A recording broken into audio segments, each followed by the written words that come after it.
Right, so good afternoon, everybody. Is anybody able to hear me? You can just indicate in the chat.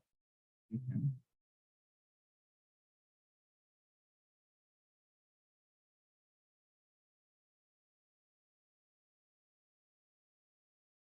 So, welcome to this session, and we're going through Communication Studies Paper 1, and so we're going for 3 hours between 1 o'clock and 4 o'clock.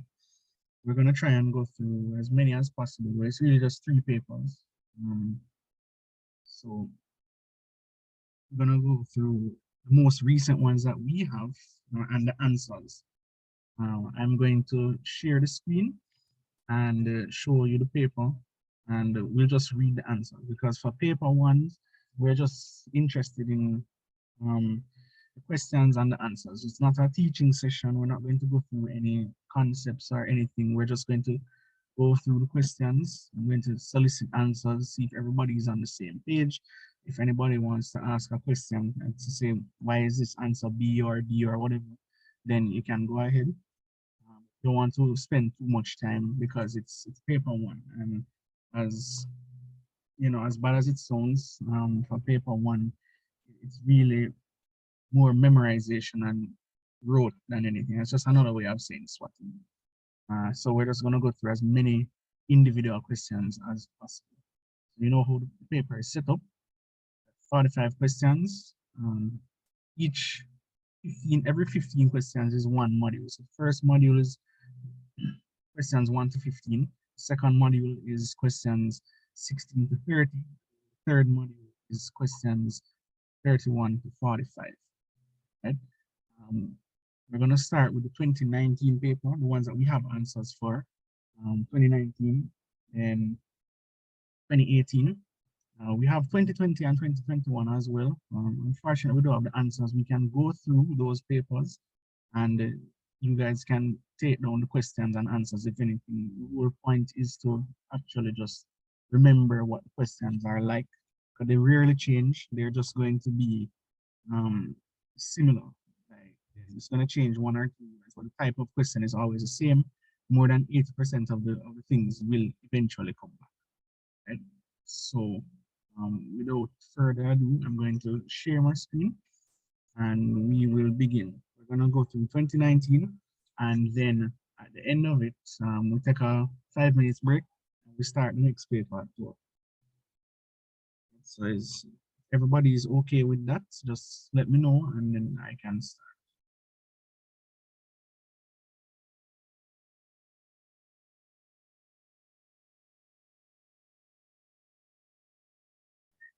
Great.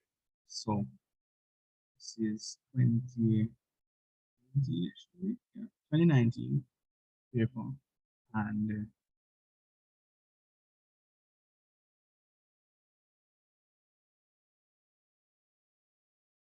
and we have the actual questions. Everybody is seeing the screen. Assuming everybody is seeing the screen. Right. So the first section, section A, for the first 7 questions, you know that you're given an extract, and the teacher is supposed to read it, and then you answer items 1 to 7. Right, so I have the examiner script that you are seeing. So just so that you can see what it is, how it looks. Let's see, there's an extract. Now you're going to look at your question, but I'm going to read the extract and then show you the questions I have. Right? So we're supposed to read it carefully, and then now you can make notes while the reading is being read. You're not supposed to start answering until you're told to do so, and then you respond to the answers, respond to the questions, items on the answer sheet. So I'm going to pretend that I'm the examiner, and then now I am going to read this twice, but you can see it, but I'm still going to read it. So we're supposed to read it twice at normal pace. Right? It's not a dictation. It's not for you to write. You can make notes. So this is taken from the novel Wuthering Heights by Emily Bronte, chapter 2. Yesterday afternoon, set in misty and cold, I had half a mind to spend it by my study fire, instead of wading through heath and mud to wuthering heights. On coming up from dinner, however, NB, I dined between 12 and 1 o'clock. The housekeeper, matronly lady taken as a fixture along with the host, could not or would not comprehend my request that I be served at 5. On mounting the stairs with this lazy intention and stepping into the room, I saw a servant girl on her knees surrounded by brushes and coal scuttles, and raising an infernal dust as she extinguished the flames with heaps of cinders. This spectacle drove me back immediately. I took my hat and after a 4 miles walk, arrived at Heathcliff's garden gate just in time to escape the first feathery flakes of a snow shower. So I read that once, and then now you're going to hear, I shall now read the extract for a second time. Okay? Bear in mind, you have 1.5 hours to answer all the questions. That's pretty much it. So I'm going to read this a second time, and then we'll go into the question. Yesterday afternoon, set in misty and cold, I had half a mind to spend it by my study fire, and instead of wading through heath and mud to wuthering heights and coming up from dinner, however, NB, I dined between 12 and 1 o'clock. The housekeeper, a matronly lady, taken as a fixture along with the host, could not or would not comprehend my request that I be served at 5. On mounting the stairs with this lazy intention and stepping into the room, I saw a servant girl on her knees surrounded by brushes and coal scuttles, and raising an infernal dust as she extinguished the flames with heaps of cinders. This spectacle drove me back immediately. I took my hat and after a 4 miles walk, arrived at Heathcliff's garden gate just in time to escape the first feathery flakes of a snow shower. So remember, in real life, you won't be able to see these words. You have to actually just listen to it. So you could take down anything you wanted from this, but we're not going to refer to it because we really shouldn't show you what it is. We're going to go through the questions. So, first question, which of the following best describes the speaker's dominant emotional state throughout the episode described in the extract? Is it relief, disgust, indifference, or conflictedness? So feel free to type in the chat what you think the answer is. We're not going to take so long. We have a lot of questions to go. So I want us to guess. I want us to, spend too much time on. Everybody who said D is correct. So the answer is conflictedness. Okay? See a lot of persons saying A, B, C, D. The answer is D, conflictedness. Okay? So number 2, so the use of the expression wading through heath and mud suggests that the speaker relishes the idea, is excited about the idea, looks forward to the idea, or is ambivalent about it.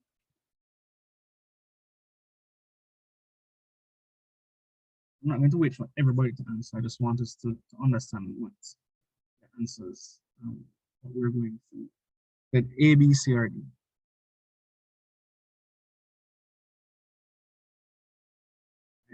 Yes, the answer is D, is ambivalent about the idea. So feel free to take screenshots if you want, guys, and then you just match the answers, or we send this to you afterwards. But we're trying to go through this. Sir, until like marking it on the screen, like with a different color. Or repeat what you said. Like the answers aren't you marking it? Well, I'm hoping that you guys will take down the answers. I don't think we are allowed to mark on the paper. We have a separate paper with the answer. Okay. And as best as possible to keep up with the answers. I can mark on it, but I don't think I'm allowed. We'll send the answers along with the questions. The aim here is not really so much to get an understanding of each individual question. It's really just speed. That's what we're working because we have We want to go through as many questions as possible. So for number 3, which of the following effects results from the speaker's inclusion of the expression NB, I dine between 12 and 1 o'clock? They're qualifying what is being said, suggesting deliberation in thought, suggesting he's a good communicator. And it's one of those questions where it can be 1 and 2, 1 and 3, 2 and 3, or 1 to 1. So the answer here is A, 1 and 2 only. They're qualifying what is being said and they're suggesting deliberation in thought. There was a pause and they said, basically, take note, or by the way, I dine between 12 and 1. So they're basically clarifying and having deliberation in thought. So 3 is not a part of it. Answer is A. So for 4, the expression taken as a fixture along with the host suggests that the housekeeper belonged in the house, had a fixed place and position, could be relied upon to keep things in order, or had been retained when he became the.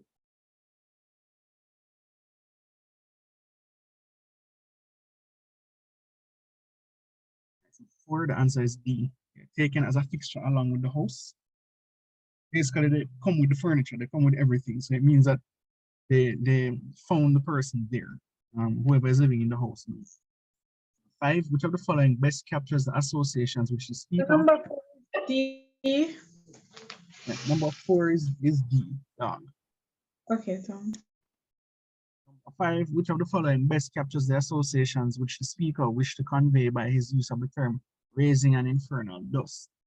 Is it stifling heat and light, offensive noise and heat, confounding noise and light, or irritating heat, noise, and light? The answer there is D. 5 is D, dog, irritating heat, noise, and light. I'm not going too fast, but at the same time, we can't go too soon. We're not going to get much. Number 6, the speaker's use of the word spectacle suggests that A, the servant girl was visually attractive, the servant girl's behavior was dramatic, the entire episode of cleaning the fireplace was overdone, or the entire episode of cleaning the fireplace was unnecessary. The answer is C. The entire episode of cleaning the fireplace was overdone. They're creating a spectacle, they're creating a scene. It's just unnecessary, right? And for number 7, which of the following literary devices is not used in the extract? Is it simile, contrast, sarcasm, or metaphor? The answer for that one is C, sarcasm. Okay. So bear in mind, the first 7 questions are always, you have to listen very, very carefully. I don't want to go back in the text to show you because the exam is not going to be like that. It's something where you have to listen to. It's read to you twice. You make your notes, you listen, and you write down main points that you need. Right? And then the other 8 questions in this module is still related to module 1. So let's go back through the 7 just so we're clear. 6, somebody asked what was 6? 6 is C. So number 1 is D, dog. Number 1 is dog. Number 2 is also D, dog. Number 3 is A, apple. Number 4 is dog, D. Number 5 is dog, D. Number 6 is C, cat. And number 7 is C, cat. Okay. Right, so let's move on very quickly. I want to do as many as possible. Right. So now this one, you're actually given something to read, something very small. I remember what module 1 is. Module 1 is what? It is gathering and processing information. So you were listening to the first one and you're reading the second one. So we have this extract for items 8 to 11. So it says the media is filled with reports of teenagers being distracted by digital technology and that such preoccupation is affecting their schoolwork. Haldane, a sociology student, decides to investigate this phenomenon at his school, which is located in a rural district. He intends to use interviews to collect data. And for number 8, the question asks, which of the following activities would Haldane need to undertake as part of his research?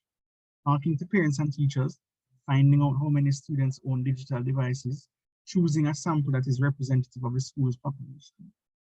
So is it 1 and 2, 1 and 3, 2 and 3, or 1, 2, and 3? Number 8. C. This will be shared. This will be shared in the group, guys.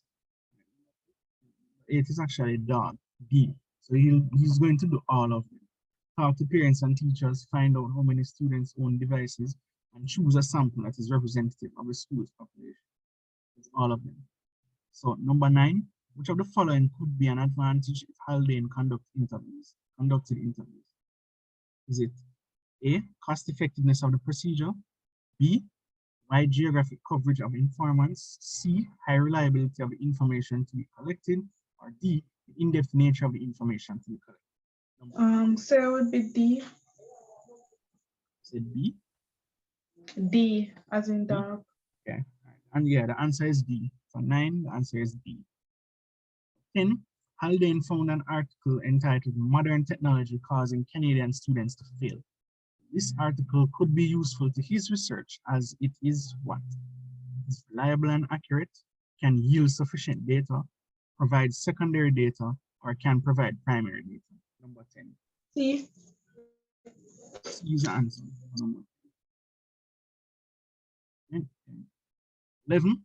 Why would it be unacceptable for Haldane to apply the findings of his research to all teenagers? A, he used only data collection methods. B, he used only interviews to collect the data. C, the respondents might not tell the truth. Or D, the population is only students.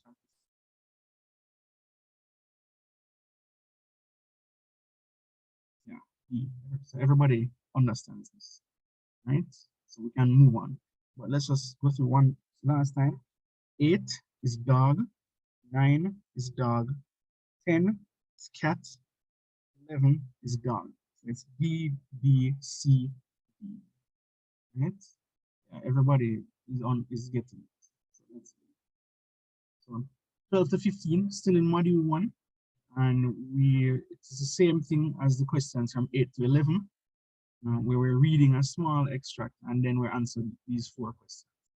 So Miss Tricia Davis is the head of the English department at Malcolm High School. She realizes that over the 5-year period, fewer students choose literatures in English as an optional subject in 6th form. She would like to research the reason for this and to put in place a program to reverse this situation. So on number 12, which of the following research designs would be the most suitable for Miss Davis to use? Number 12. Descriptive, exploratory, correlational, or experimental? Say C, correlational. No, it's not correlational. 12, the answer is B, exploratory. Right? She's trying to explore. She's trying to find out something that has not been previously studied. Right? So exploratory. 9 and 10. So somebody in the chat. 9 is dog and 10 is cat. Number 11. Number 13, sorry. Which of the following factors would invalidate the generalization which Miss Davis makes from the findings? Is it that the sample is too large? The sample is not representative of the population? The research is carried out only in Miss Davis's school? Or the research is conducted during end of year examination? 13.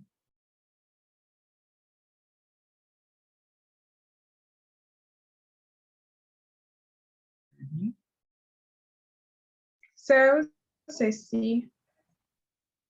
It's not C. So answer for 13 is B. The sample is not representative of the population. Right? So, and why is that? Because she is trying to research the reason to, why fewer students choose literatures in English, right? But she cannot generalize the findings simply because she's only studying those very small select group of students. Say whatever findings is too specific to both the school and the subject, right? So it can't be used as an index of accuracy anywhere else. So for 13, the answer is B. 14, which of the following data collection methods is the most suitable for Ms. Davis to use in her research? Is it interview, document search, observation, schedule, or participant observation? 14.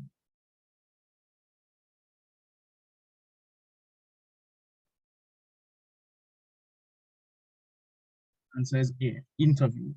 We're saying A, the answer is A. 15, which of the following must Miss Davis consider in selecting her sample? Composition of the school's population, size of the school's population, accuracy of the school's data. Is it 1 and 2, 1 and 3, 2 and 3, or 1, 2, and 3?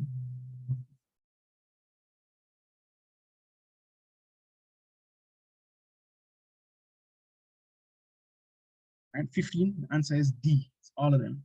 Right? So she has to bear in mind composition of the school's population, size of the school's population, accuracy of the school's data. Right? 14 was A. Now let me go through these last four and then we'll move on to the next module. 12 is boy, B. 13 is also boy, B. 14 is A, and 15 is dog. Right? So before we go on to the next module, I realize we have more people here.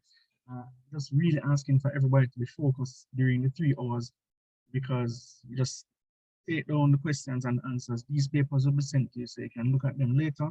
But the idea is to go through as many as possible, right? Based on what we have. So I'm just asking for everybody to remain focused. It's not a teaching session. We don't want to have to do too much repeating. So moving on to module 2. Now, module 2, the first 15 questions are module 1. Now the next 15 is module 2. So read the extract carefully. Miss Clemmy keep on looking at Ascot as if he is stranger, and Dagoman sit on the bench outside as if he too afraid to come near. The children start playing around the car and make as if to open the door. Ascot snap at them so bad that my mother had to say, "Hi, Ascot, is your own little brothers you're treating so?" "Half brother," Ascot said. From then on, things just get from bad to worse. Ascot looked like he real vexed with Miss Clemmy, and the wife and stepfather looked like they real vexed with Ascot. So finally, Ascot said, "Come, let me take you all home, for I have to get back to Kingston tonight." By this time, Dagoman face set and he preferred to walk, and Miss Clemmy and the children get into the car alone. And even though Miss Clemmy looked like she's going to cry, you can still see she feeling proud to have her son driving in her car. But as they drive off, all we can hear is Ascot shouting at the children to take their dirty feet off the cars. Right, so I'm just going to read that once in the interest of time, because you can all see it, and in the exam you will all be able to see it. Remember, module 2 is the module that deals with patois and language and community and speaking, and speaking patois, reading patois, understanding patois, Creole, standard English, and so on.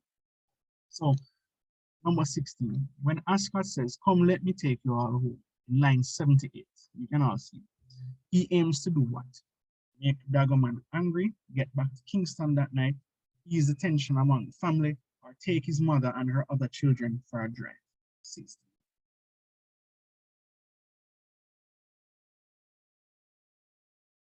No, seeing the answer yet.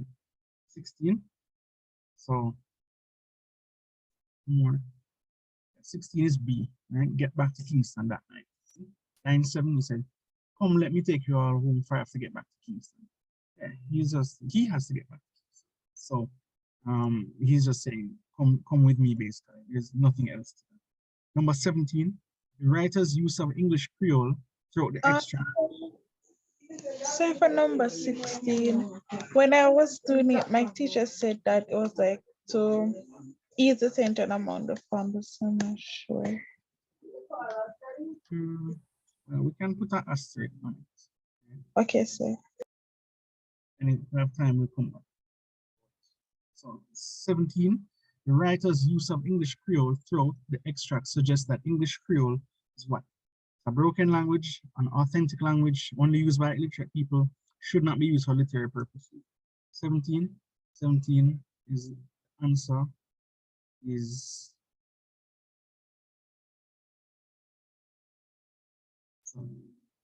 somebody asked who is Dagoman.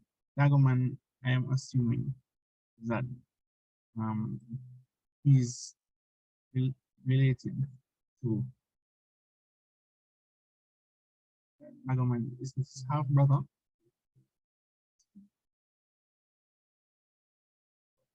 So number 17. Yeah, number 17, the answer is B. Writers use of English Creole throughout the extract suggests that English Creole is one. Broken, authentic, only used by illiterate people, should not be used for literary purposes. And the answer there is boy, because he finds it acceptable to write in Creole in something that is basically official. So it's supposed to be seen as an authentic language. 17 is boy.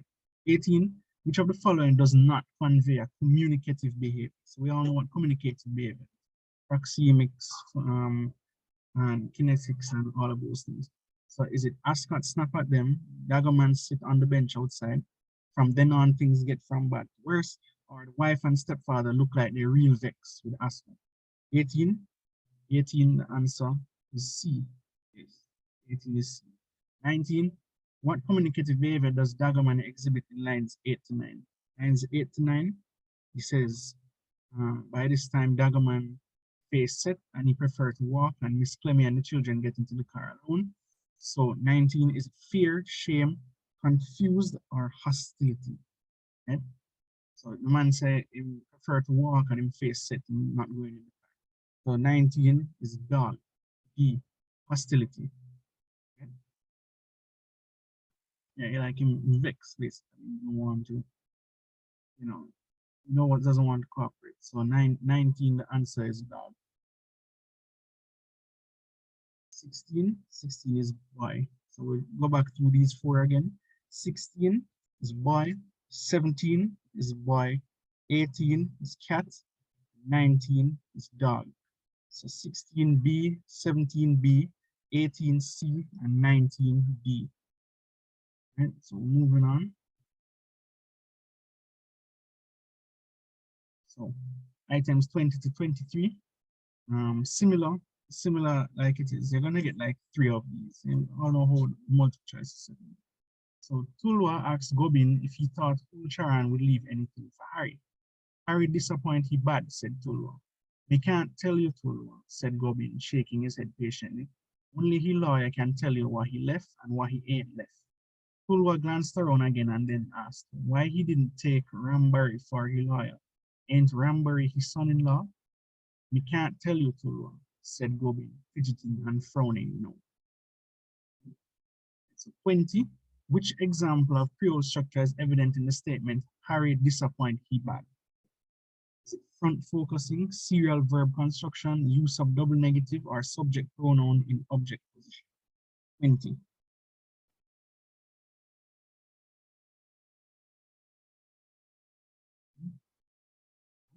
C. 20, Harry disappointed bad, as opposed to Harry disappointed him bad. Subject pronoun in object position. D. 20 is D. 20 is D. There's no double negative in it, so it's not C. 21, why would Creole be the most appropriate choice of language in this scenario? It is representative of the characters, the context is informal, the topic is informal. So is it 1 and 2, 1 and 3, 2 and 3, or 1, 2, and 3? 21. Now, why is Creole? Representative of the characters, context informal, topic informal. So it's all of them. It's D. 21 is dog. 21 is D. Topic is informal, the context is informal, and it's representative of the character. It appears that somebody died, and they're discussing the will and dividing up the assets and everything. It seems among family members among family. So it's informal, topic is informal. They're not talking to the lawyer. 22, Tulwa's use of non-verbal communication in the extract indicates that she is what? Inquisitive, conscious, indifferent, or considerate. 22. Tulwa's use of non-verbal communication. Tulwa, when she says that she glanced around again and asked. And so she's looking around. Why is she looking around? 22. And says A. It's inquisitive. Right? She's looking around. Right? She's probing, she's asking questions, and then she asks questions after that. So it shows that she's inquisitive. At 23, which of the following features of Caribbean Creole English is evident in the extract? A, calques, vowel insertion, double negatives, or D, zero copular use. 23.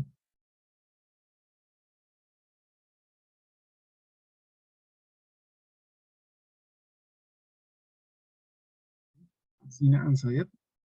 23. Answer is A. 23 is A. All right? Calques. So just, I know it's not a teaching session, but just a very brief reminder of what that is. It's like a calc is something that is basically borrowed from another language. At this stage, you guys should know these little things. That's what they're gonna ask you in multiple choice. It's like word for word translation, basically, literal meaning, and we see that in the extract. So 23 is A. So, like I said, in case they repeat it, we're just going through multiple choice. The whole answer we're almost swapping it. So 20 is 20 is dog, 21 is also dog, 22 is A, and 23 is A. So it's DDAA. DDAA. Right, so let's continue. Items 24 to 26. Same thing, same kind of question. So Rufus had in him a passion, a kind of vexation that when he stand up before a crowd, he would get all tangled up with his words and his feelings. But Rufus don't have the education. They tell this story how one night at a meeting, Rufus was talking about the cost of living. People can't eat book in this country, Rufus said. People can't eat words. What the people need is bread. B-R-E-D, bread. Rufus, you leave out the A. Somebody from the crowd called out to him. And Rufus correct himself. B-R-E-D-A. They tell of another time. The reporter tell Rufus that Mr. Richardson suggests that they should put more boys out in the sea to mark the area. Boys, Rufus said, big men does drown out there in the sea and he want to put boys. No, we couldn't vote for Rufus. Who we want in the council is a man that qualified, a man with education just like the people in Britain. Ivan could really talk. Rufus was all right, but after you listened to Ivan Martin, you had to put Rufus aside. We're going to read that once, and then we'll go through the questions. Just 3 questions. 24, which of the following rules is language serving in this extract when it is used to judge Rufus's level of education? Is it social, ethical, political, or psychological? 24.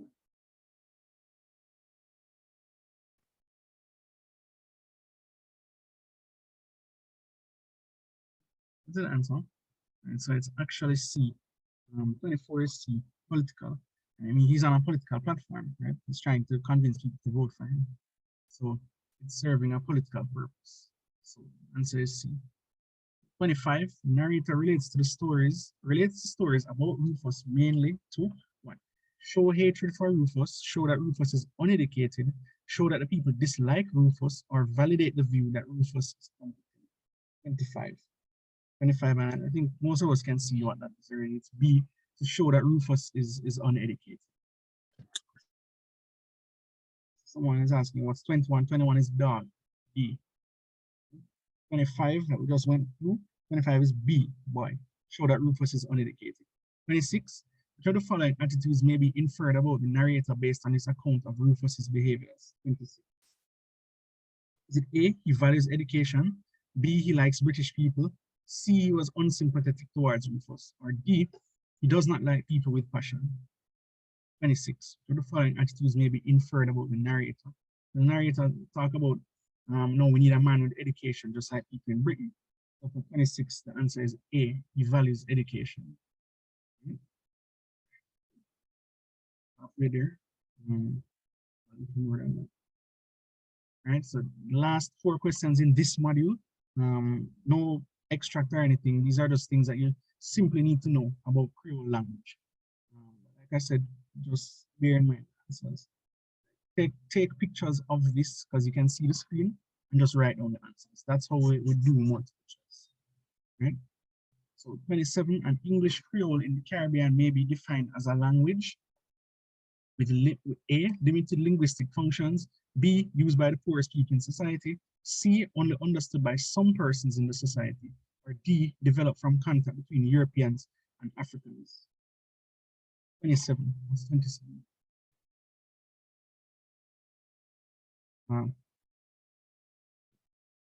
27 is actually, yeah, English Creole in the Caribbean may be defined as 27, developed from contact between Europeans and Africans. So it's a synthesized language. 24 is C and 25 is B. Yeah, that's correct. 27 is D. 28, which of the following terms refers to the range of language choices available? What is 27? 27, what did I say? English Creole in the Caribbean may be defined as a language developed from contact between Europeans and Africans. 27 is B. Right? 28, to the following terms refers to the range of language choices available to a speaker for use in different situations. Is it dialect, Creole, register, or orthography? Most of us should know that one. 28 is C. Right? Register. Register is the range of choices available to you. So 28 is C. 29, which of the following expressions is the process of reduplication evident? I want a stepsister, wagwan, or chaka chaka house. Everybody should know that one. 29 is D, as in dog. Right? 30, which of the following is an example of the use of language performing a social function? Praying silently, introducing oneself, reading a comic strip, or making a journal entry. Social function of language. B. Yeah, the answer is B, right? Introducing oneself. And so we're finished with module. We're gonna go on to module 3. Okay.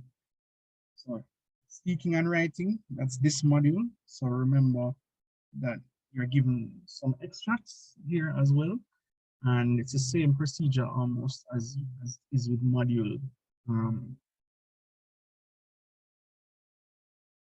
Let me just go back through what those were one last time. 27 is D, 28 is C, 29 is D as in dog, and 30 is B as in boy.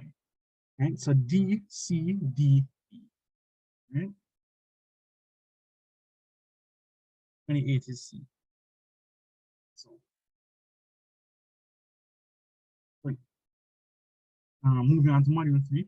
Your friend Kristen is running for head girl and you have agreed to be her campaign manager. Kristen has to give a speech to the upper school students at the General Assembly. Now, 31 asks, to which of the following two elements of the communication process should Kristen pay the most attention if her speech is to be effective? Is it noise and receiver, noise and feedback, message and receiver, or conceptualization and message? 31.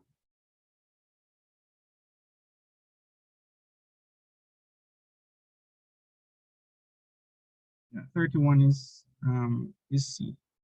I'm seeing as well.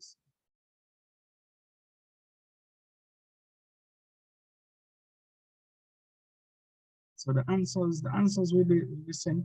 Yeah, the answers will be sent.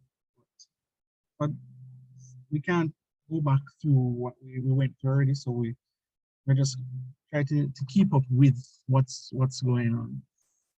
Like I said, take the screenshots of everything and just write down the answers. But the answers and this, everything will be sent just so you can have it. So 31 is C, message and receiver, right? Kristen should pay most attention to the message and to the receiver if the speech is to be effective. 32, so you anticipate that some of the students might easily forget Kristen's manifesto. Which of the following actions would make the manifesto more memorable? 32, charts and graphs, slogans and jingles, being direct as possible, being as thorough as possible. 32, should be clear. One is B, slogans and jingles, and she's on a campaign trail. 33, which of the following non-verbal communication methods will be most effective in helping Kristen to enhance her presentation to the audience? Is it dress, gestures, proxemics, or chronemics? 33. 33. As long as I see the correct answer. B, yeah, it is B. 34. Which of the following audience reactions would indicate that upper school students are likely to vote for Kristen? Is it looking at her while she speaks, loud rumbling when she pauses, discussing her main points with friends, or applauding when she makes a point? 34, that one should be straightforward. 34, the answer is B.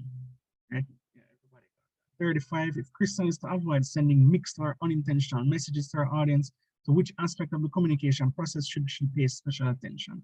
The noise, medium, encoding, or conceptualization? 35. She wants to avoid sending mixed signals. So what does that relate to? Yeah, how she is putting together the message. So how she encodes. So 35, the answer is C. So let's go back through these again. 31, C, cat. 32 is B as in boy. 33 is B as in boy. 34 is D as in dog. And 35 is C as in cat. Right, so moving on quickly. So I don't think you guys will be able to see this, are you? Well, you can see that it is a shell and it's Antigua and Barbuda. The beach is just the beginning.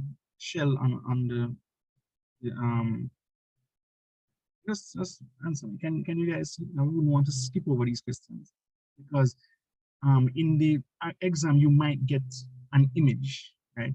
And you might get an image, and we don't want to skip over this. Right, so yeah, 36. What type of advertising is featured in the picture? Service, classified, corporate, or government? So you might not be able to see it, or the evidence is not there, but I will accept service. A lot of persons are saying A, but the answer that I have is D, government, because, and why it's government is because the government of the country is advertising the country as a tourist destination, right? Only if you're advertising the whole country, it's usually the government. So like Jamaica does it, it's Jamaica Tourist Board usually would do it, which is a government agency. Right? But I would accept service. You can just say A or D for 36. 37, which of the following appeals is most dominant in the advertisement for 37?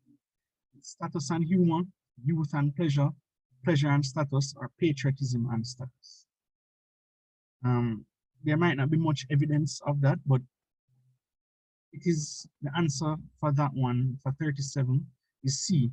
Yeah, pleasure and status. I mean, it's a tourist advertisement, so pleasure must be there.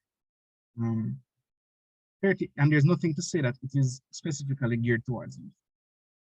So 38, purpose of the shell on the beach in the advertisement is to what? Share the diverse fauna of the islands, suggest the islands as a tropical escape, serve as a universal symbol of tourism, or ensure that the composition is balanced. 38, that's 38. Right, yeah, 38 is B, suggest the islands as a tropical escape. You only find shells on a beach. You know, it can be C, serve as universal symbol of tourism. You can go to places for tourism without the beach.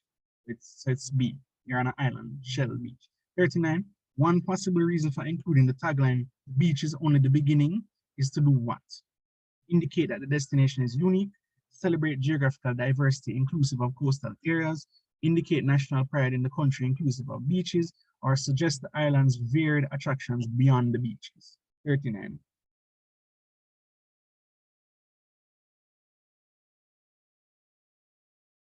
Most persons have it. D, suggest the island's varied attractions beyond beaches. Beach is just the beginning. It's literally that. There are more things that you can do in the island. Right, so moving on, 40 to 42. Oh, let me just go back through those four again. So 36, Answer really is B, but I would accept A. 37, and I'm sure that the examiners would as well, especially if it's not clear. 37, C, 38, B as in boy, and 39 is D as in dog. 40 to 42. Sixth form class was practicing to write expository essays. The students were exposed to various features of exposition and guidelines for producing this type of essay in an academic context. So 40, a student's expository essay should typically aim to what? Detect the emotions, recount experiences, enlighten and instruct the reader, or present the writer's personal viewpoint. 40, expository, you're exposing something. Most persons are saying C, the answer is C, enlighten and instruct the reader. 41, which of the following would be the main organizational strategy used in an expository essay on the topic types of luxury vehicles? Is it description, classification, chronological order, or comparison and contrast? 41, types of luxury vehicles. Yeah, everybody's saying B, answer is B. Classification, types, what are they classified into? 42, which of the following organizational features of language is typically not used in exposition? Not. Motive language, facts and statistics, information from experts, details supporting main points. 42. Not. But I got that. A. Yeah. Right, so 40 is C, 41 is B, and 42 is A. Right. 43 to 45, last three questions. You're asked to speak to a group of 20 kindergarten children on the topic of environmental cleanliness. Which of the following will be the most appropriate way to share the information with your audience? Like I said, this module will run through it very quickly. It's very easy. 43, panel discussion, animation and speech, televised documentary, PowerPoint presentation. Everybody can say the answer is B. B, animation and speech. 44, which of the following is the sequence that the presenter should follow to successfully complete the communication process? This is just what you remember from the communication process. What is the correct order? Yeah, I'm not gonna read all that. And just tell me the answer for 44. And you can see what you start with. You start with conceiving the message, then you encode it, then you select the channel, then you disseminate. Right? So the answer for 44 is C. And so you can't encode the message first. You don't come up with it. You have to conceive the message. So the answer could either be only C or D. And then it is when you read C, conceive, then encode, then select the channel, then disseminate it. 44 is C. 45, what two organizational features would best help your audience to easily follow your speech? Editing and concluding, formatting and editing, researching and outlining, proofreading, and the paragraphing. Organizational features. So we look at how the thing is organized on the paper, right? If somebody is reading it. You are reading the speech to somebody. What would help you to read it in such a way that everybody can follow it? 45. And so yeah, so formatting and editing. So look at the spaces, look at the size of the font, look, is it bold or italic, what do you emphasize? Things like that. That is formatting and editing. So 45 is B. So 43 is B, boy. 44 is C, cat. And 45 is B, boy. Right? So finish with the first paper. We take a 5-minute break. We can start back at 2 o'clock or 5 minutes to 2. And so I'm going to put it in the chat, but just a small announcement. If you have friends that you can get through to, I strongly advise that they come for the next 2 hours from 2 to 4. We're going to try to go through the 2020 and the 2021 papers since we have them already. And having practiced this paper to understand what it is to expect, we will try to determine the answers for ourselves. No, we don't. I don't have an official answer sheet for them, but it helps like to do the most recent papers because they're going to take questions from the most recent papers. They're allowed to screenshot it. So tell everyone we're on a 5-minute break. We're going to start back at 2 o'clock with the 2020 and 2021 papers.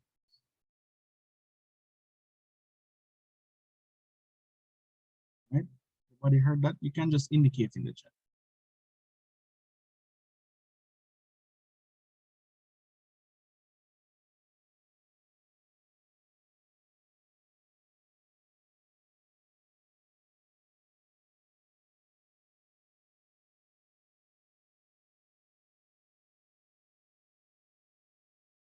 Yeah, so we're gonna start back at 2 o'clock. So tell as many persons as possible to just rejoin us at 2 o'clock.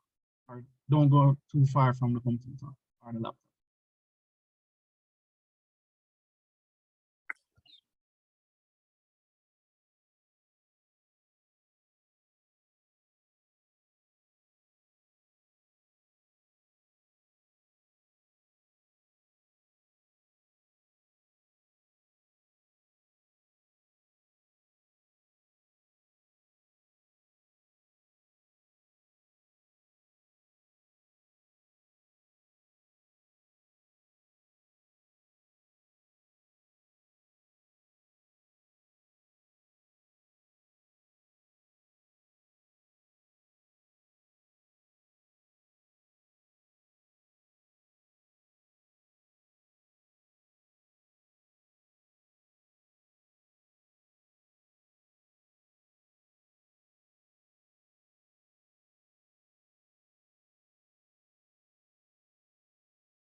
All right, so let's talk to get going on the next paper.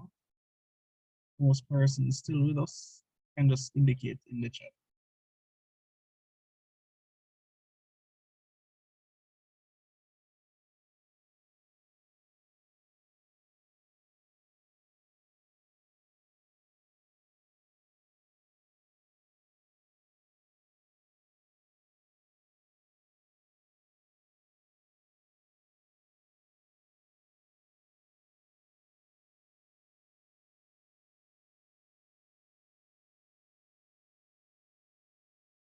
So most persons are still with us. So like I said, for this hour, um, we're going to do a 2020 paper and then we're going to wrap up the 2021 paper.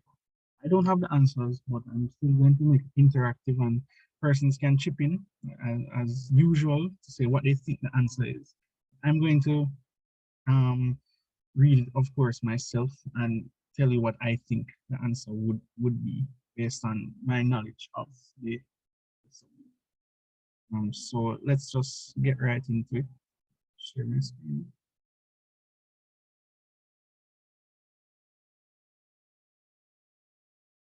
So you should see this one 2020. This one is 2020. But unfortunately, I don't have the,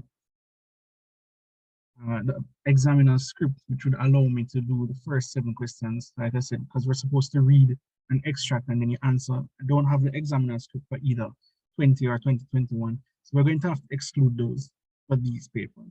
If we want more practice with it, when we're done with these, I will just read only the section A, the first 7 questions for some other papers that I have, like 17 and 18.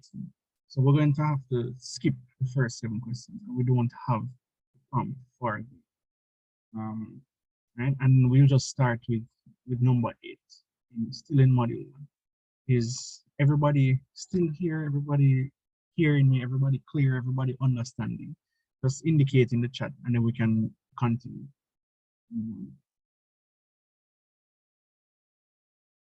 All right. Just to reiterate, this year is 2020. As I said, you're allowed to, we're going to send the paper to you. You're allowed to take the screenshots and we just go through the answers same way. So, these 3 questions, this scenario, read this scenario carefully and answer items 8 to 10. Right, so a news report indicates that citizens have been buying used cars rather than new ones. So your sixth form class has decided to conduct research to find out which cars people prefer and why. Right? And number 8 asks, which of the following will be the main advantage to the researcher if pre-coded questions were used as a method of data collection? Is it cost savings, obtaining confidential data, easy analysis of the findings, or ability to probe further details? 8. What do you think is the answer? I already have what I think the answer is. More answers? Yeah, so the answer is C, easy analysis of findings, right? You just have preset questions rather than open-ended questions. It allows you to collate the data more efficient. So the answer is C. So 9, which of the following does not reflect how an interview might be administered for this research? Is it sending an email to a manager, taking note of certified vehicles, talking with a contact over the phone, or discussing preferences with consumers? Anybody? Does not. But you're trying to collect information. Right? Yeah. B, taking note of certified vehicles. Yeah, that's what I would have said as well. 10, which of the following could be a disadvantage to the researcher if interviews are used as the method of data collection? We're using interviews, what's the disadvantage? Lower rate of data return, difficulty making inferences, subjectivity of the researcher, or limited scope to explore variables. Disadvantage.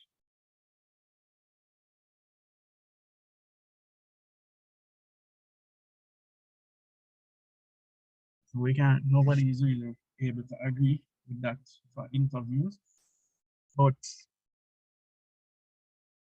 I would say that the answer is B for this. Difficulty making inferences. I don't, low rate of data return. doesn't typically affect interviews. It will be more like surveys and questionnaires and things like that.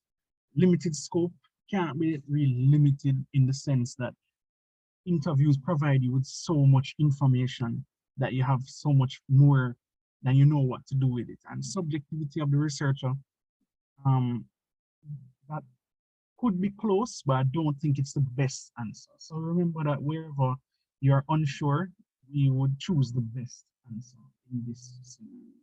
And for me, I think that would be B. 10 would be B. Right? So broadly, we agreed here that 8 was C, 9 is B, and 10 would be B. Right? So 11 to 15, based on what you can see. Yeah, see, like I said, the questions, they won't always repeat the same exact questions, but they give you similar scenarios. So if for the persons who were here when we did 2019, remember we did something where the person was trying to investigate why communication, why our literatures in English had such a low take-up rate at this particular high school. They have done the exact same thing here. They've said at this high school, most recent census document showed some senior students irregularly attending classes, and we want to find out the reasons why. So it is the same kind of scenario, the same types of questions. So at a recent meeting with the principal of Mansfield High School, the Ministry of Education revealed that a check of the most recent census documents showed that some senior students of the school have been irregularly attending classes. The ministry decides to hire a research company to investigate the likely reasons for students' irregular attendance. Which of the following sources could provide the most useful information to help researchers identify the sample? Is it form teachers, class registers, class monitors, or student reports? Yeah, class register. Everybody on the same page. 12, which of the following must the research company consider when selecting a sample? Is it the accuracy of the census documents, the average number of respondents, how well the population is represented, or how knowledgeable the respondents are? 12. Yeah, C, how well the population is represented. I see persons dropping out of the call, and we're doing the most recent. That's not, hope they can join us. 14, oh, sorry, that should be 13 for this one. If the research company used observation as a method of collecting data, which of the following could be an advantage? They use observation. Is it predicting the number behavior to be observed, directly witnessing the behavior of participants, spending an extended period of time collecting data, or participants changing their behavior when being observed? Advantage of observation. B. All right, most persons saying B, I say B as well. So B. 14, if the research company only collected data in the morning, which of the following could adversely affect the validity of the results? Is it adequacy of the data, reliability of the data, or representativeness of the sample? 1, only 2, only 1 and 3, or 1, 2,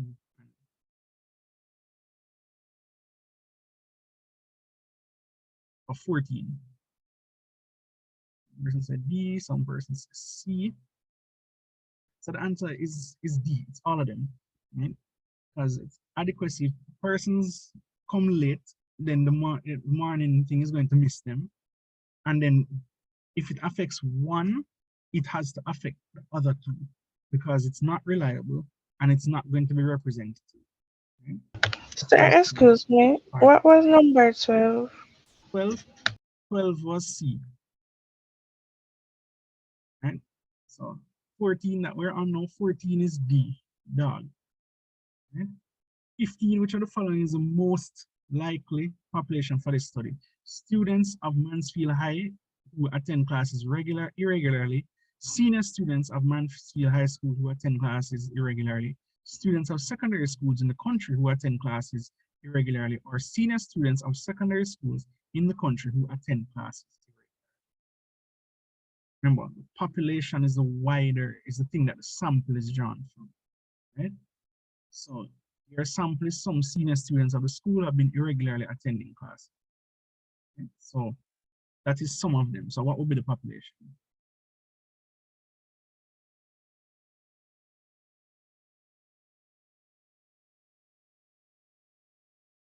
wider population that you're taking that sample. Answer is B. Senior students of Mansfield High School who attend classes irregularly. That's the population, and you are just taking a sample, a very small segment of that population. And so let's go back over this. 11 is B, class registers. 12 is C. 13 is B. 14 is D, dog, and 15 is B, boy. Okay.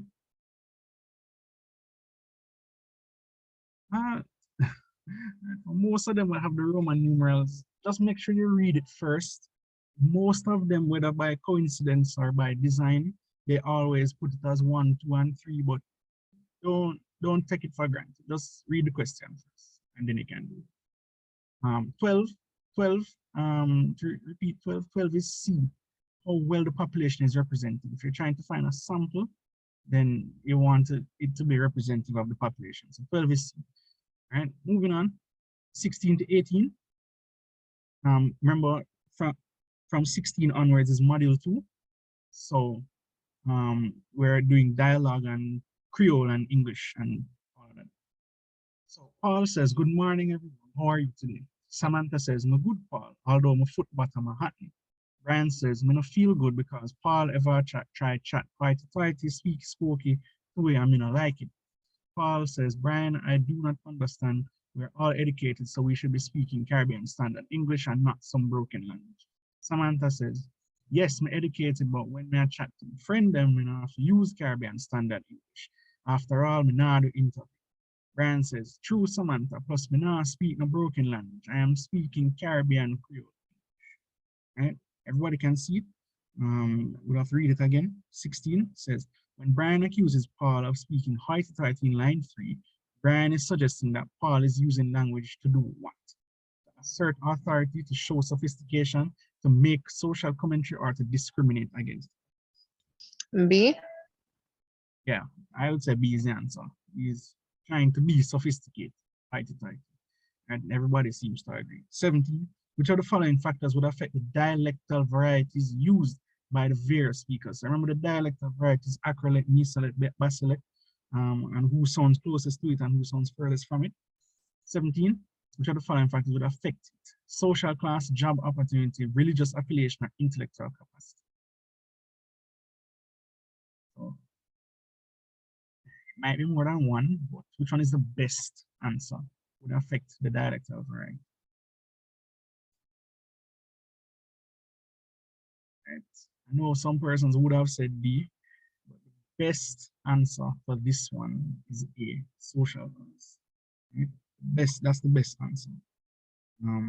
Right? Because it's a social, non-linguistic feature of that communication. So all the social things, like where you come from and your different level of exposure and so on.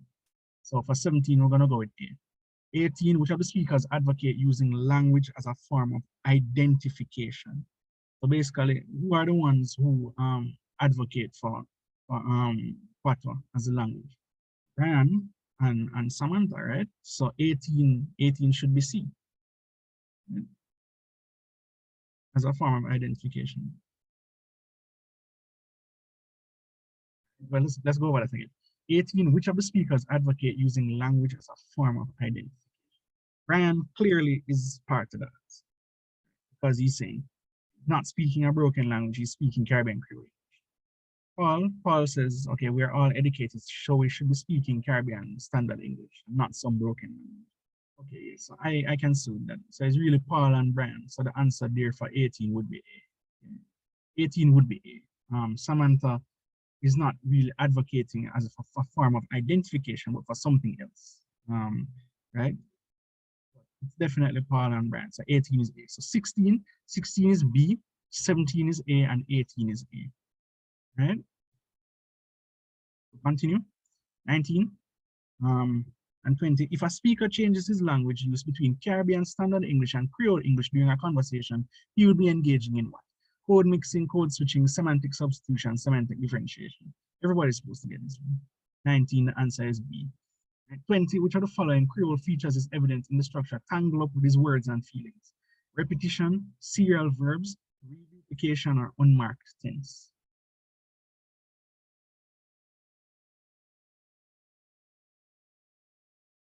What is saying B or D? Unmarked tense. Tangle up with his words and feelings. So it's definitely not A and it's not C. Serial verbs, unmarked tense.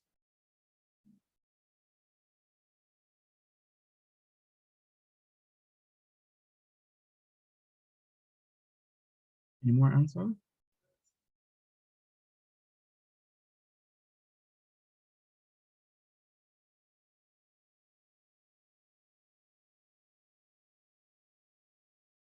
Persons are saying D. I'm gonna encourage us to put an asterisk on this. But let me read it again. Tangle up with his words and feelings. Yeah, yeah. That's definitely B. It's not. I think that's B. And yeah, D is the answer for 20. Somebody is asking what 17 and 18. 17 and 18 are both A, if I remember correct. 17 is A and 18 is A. 19 is B and 20 is D, as in dog, unmarked tense. But we don't know. Tangle up with his words and feelings. We can't tell the tense out of it. So it's present, past, or whatever. So 20 is D. Moving on to this extract, something between mother and Robbie. So mother says, Robbie, since you come back home from college, all you're doing is sitting in front of that stupid computer talking to them foreign friends of yours in that highfalutin language that only you and them understand. Listen, you're home now and you have to behave as if you're home. So you're coming back to the market with me in the morning. Robbie says, Mother, I'm proud of how I speak, but do I really have to do this? I do not even remember anyone around here anymore. Right? 21 asks, what feature of Creole English is reflected in the expression, listen, you're home now? Yeah, listen, you're home now, and you have to behave as if you're at home. What feature of Creole English is reflected in that expression? Auxiliary, reduplication, front focusing, or subject, adjective. So the whole sentence, that's what they're asking. Listen, you're home now, and you have to behave as if you're home.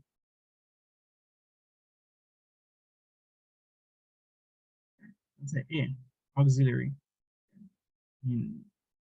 Yeah.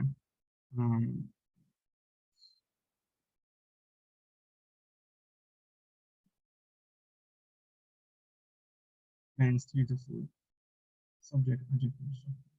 I would say A. Yeah, listen, you're home now, and you have to behave as if you're home. Yeah, I mean the emphasis on you, it shows auxiliary to me. Can put an asterisk on it. 22, which of the following quotes from the dialogue is not an example of Creole syntax?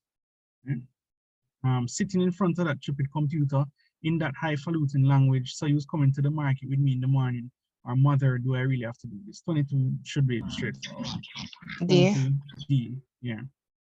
23, which of the following words describes the mother's attitude towards her son's highfalutin language? Line 2. It's scorn, proud, gloomy, or interest. One should be here. Yeah. A, scorn. And the word itself, highfalutin. 23. Moving on. This extract.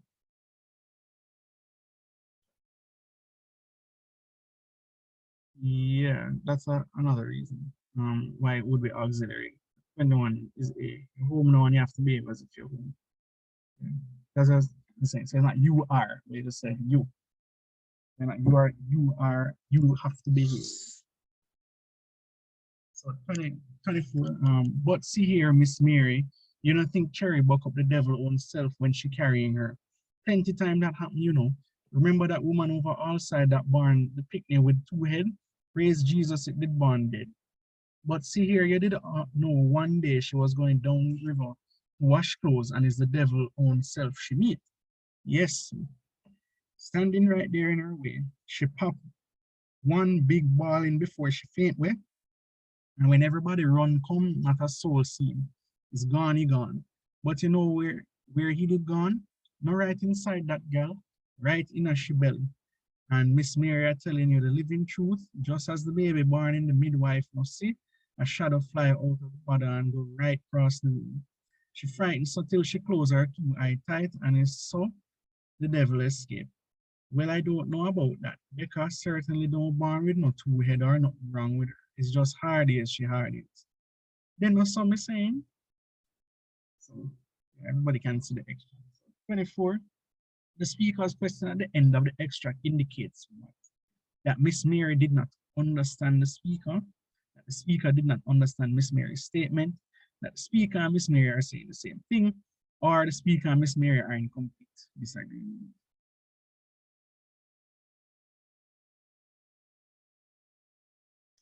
C. 24. No, it's not the one that I would say. So she is talking to Miss Mary. Miss Mary says this. It means that Miss Mary didn't understand, right? The speaker. So A, 24 is A. Yeah, 24 is A. Miss Mary did not understand the speaker because the speaker is saying, then some is saying, so are most persons agreed on A? Yeah. 25, the sentence is, well, I don't know about that. Becca certainly don't born with no two head or nothing wrong with her. Present examples of what? Registers and code mixing, code switching and zero copula, code mixing and double negatives, or dialectal variation and code switching. Well, I don't know about that. Becca certainly don't born with no two head or nothing wrong with her.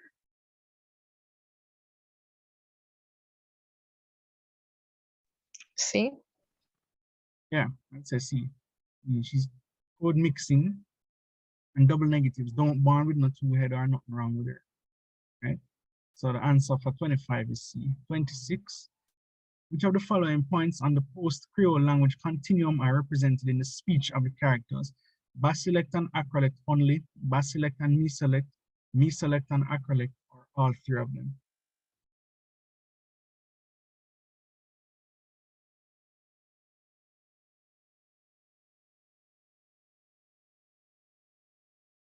Anybody? 26, which of the following points on the post-Creole language continuum are represented in the speech of the characters? I don't see anything to suggest that there is acrolect. I would say that it is just baselect B and meselect, right? So that would be B, baselect and meselect. There's nothing that is straight perfect English to say it. So 24, so 24 we said A, 25 we said C, and 26 we said B, right? Let's continue. 27 to 30. Which of the following expressions best explains the meaning of the term lingua franca? Right? Language which is derived from French and used by African slaves. Any language which is native to African peoples who have been transplanted. Common language used in dialogue by persons with different native languages, or any language which is foreign to a speaker who moves to a new speech or community. Lingua franca. C. The answer is C. Right? 28, a Caribbean English Creole may be defined as what? And this is repeated this question already. Developed from contact between European and African languages. 28 is D. Right? 29, which of the following expressions is the process of reduplication evident? That one is also a repeat question. Chaka chaka host, answer is D. 30, which of the following are regarded as official language of the Netherlandic territories of the Caribbean, Netherlands? So Dutch, French, Portuguese. So the Netherlands, St. Martin, and those places. So Dutch, one is there, and it's actually Dutch and French. So it's 1 and 2. A, because St. Martin and St. Martin share an island. Aruba, Bonaire, Curacao, close to French. So not Portuguese. So the answer is for 30 is A. So 27, C, 28, D, 29, D, and 30, A. All right, moving on to the last module. Run through this one fairly quickly. All right. 10 students from McIntosh High in Jamaica are visiting Cuba to improve their knowledge of Cuban culture. They are being hosted by students from Jose Marti High, which is, I know that might sound confusing because Jose Marti is actually in Jamaica, but what they are saying here is that it's in Cuba. When the students return to school in Jamaica, they will be required to write a report on their experience. So 31 is asking, which of the following contexts of communication best describes the interaction between the two groups of students? Public, intercultural, interpersonal, organizational. Everybody is supposed to answer this one. 31. Yeah, 31 is B, intercultural. 32, which of the following genres would the report most likely be written? Argument, exposition, or narrative? Most likely. Yes, C, only exposition and narrative. So there's no argument needed. 33, while in Cuba, the students attended a seminar. The guest speaker noticed that many of his visitors seemed restless during his presentation, even though he was speaking audibly. Which of the following was least likely to be responsible for their restlessness? He was speaking too fast, he was speaking in a monotone, he was using many unfamiliar words, or he complemented his speech with projected style. That one should be straightforward. E, right? So 31B, 32, C, 33, D. 34, a student council wants to raise awareness about the topic students' rights and responsibilities among the student population. The council decided that it was best to use a communication campaign to achieve its aim. It was decided that each day members of the council would speak to students who were lined up awaiting their lunch. Presentation format will be most effective for the student council president to use in interacting with the students. See, they lined up every day. All right, let me go back. Since persons are asking. So 31 and 33. So 31 is B, 32 is C, and 33 is D, dog. So B, C, D. Okay. Now we're at 34. Student council wants to raise awareness. Decided it was best to use a communication campaign. Each day members would speak to students lined up who are awaiting their lunch. Okay. Which presentation format would be most effective for the student council president to use in interacting with the students? Impromptu, memorized, extemporaneous, or manuscript delivery? Anybody?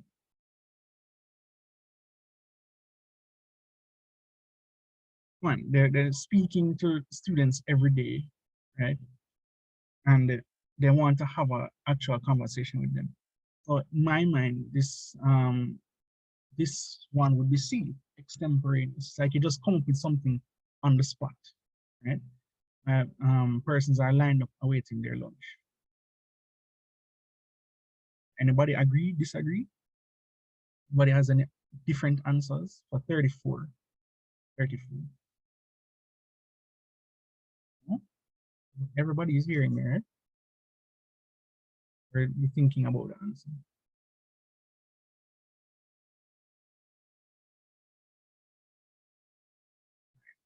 Those persons agree. I don't think that it is effective to carry out scripted things. So D would be out. Memorize isn't effective because persons can make mistakes. So that leaves A and it leaves C. And if it's impromptu, it can be impromptu every day if you're trying to have a coordinated message, right? But you can come up with something on the spot. So like if you have students' rights and responsibilities, right?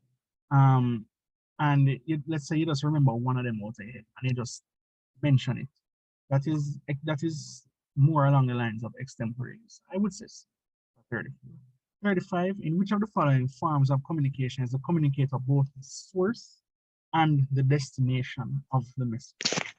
Public, small group, interpersonal, or intrapersonal? You are both the source and the destination. Intrapersonal. The answer. See, anybody with any other answers for 35?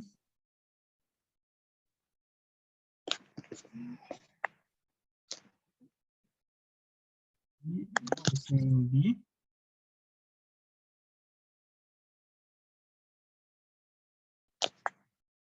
Yeah, right. The answer is B. Let's think about the prefix intra. You're basically communicating with yourself. So you are the source, you are the one communicating, and you are also the destination. So 35 is B. B as in dog, not son. 36 and Excuse 37. me, sir. Sorry to cut you, but sir, why? Why? What's the difference, yes, sir? Interpersonal means you're talking to somebody else. So it's between the two of you. So you you are not always the source or always the destination. This one is asking which of the following forms of communication is the communicator, both of them. So you, what does that mean? It means that you are both of them at the same time, simultaneously. So if I'm communicating with myself, like I'm talking to myself in the mirror, kind of thing, then that is intrapersonal. I am both the source and I am the intended recipient. So it's not interpersonal. Oh, okay. So 36 and 37. So just to go back over that, 34 is C, 35 is D.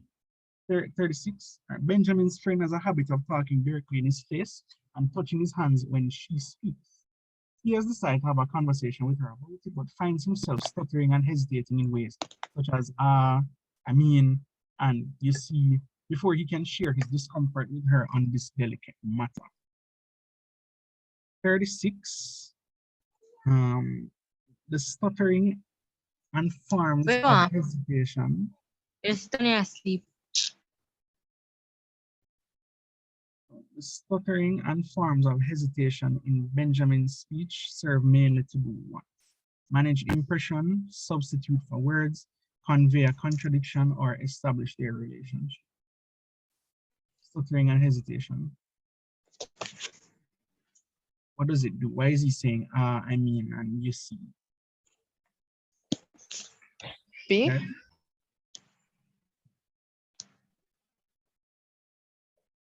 Someone said B, substitute for words. Yeah, okay, he can. Sir, what about A, sir? So I remember the question says mainly. So the most likely answer. Yes, it could be that he's nervous or something and he's trying to manage his impression, but it's not the most likely answer. The most likely answer here is substitute for words. Gotcha. 37, Benjamin is concerned about his friends' vocalics, artifacts, proxemics, chronemics. Everybody should be familiar with this. Remember, the friend keeps talking directly in his face and touching his hands when she speaks. Proxemics. What does that relate to? Yeah, proxemics. So the answer is C. So 36 is B and 37 is C. Wait, 37 is what, sir? 37 is C, proxemics. C, okay. Right? Next. Your friend Sandra has to deliver a persuasive speech in class, but she's unsure about how to effectively organize her presentation. She's nervous about making a confident delivery. 38 asks, which of the following organizational methods would be most effective in enhancing Sandra's speech? Summary points and examples, research examples and in-text citation, repeating key ideas at strategic points, or clearly stated claims and supporting details. She has to deliver a persuasive speech in class. Which one is the most effective? Most effective. So she's delivering it orally.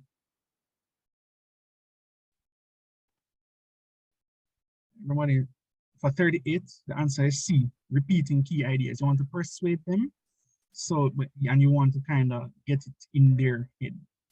Right? Because it's remember, it's oral. If it was a written presentation, then all of the others would have tended to apply. But we're asking which one is the most effective. Somebody is asking what is, somebody was asking what was 36? Yeah, 36 was B. Yeah, you'll get the recording after this is audience. So you don't really have to you'll get the papers, and for the ones that we have the answers for, you'll get the answer. You'll get everything. Any other questions about that, I would suggest asking the organizer. You can't interrupt the session. but you don't have to worry about whether you'll get time. 39, which of the following techniques could Sandra use to boost her confidence when delivering her speech? Drawing support from the audience, pacing the room and avoiding eye contact, reading directly from her prepared speech, or looking periodically at the teacher who is grading her. One should be straightforward. 39 is A. 38 is C. 38 is C and 39 is A. 40 to 41, which of the following features of non-verbal communication are candidates least likely to display when making an effective presentation at an election rally? Least likely: waving hands in air, shouting at audience, embracing close family member, smiling at women in the audience.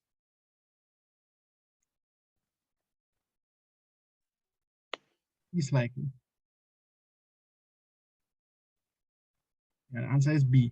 He's not shouting at the audience, but he's speaking passionately, but not shouting at them. 41, which of the following verbal communication elements can help candidates at an election rally to effectively get their message to the voting public? Statistics and sarcasm, rhetorical questions and party symbols, party slogans and emotive language, public service announcements and flyers. 41. Verbal communication elements can help them at an election rally.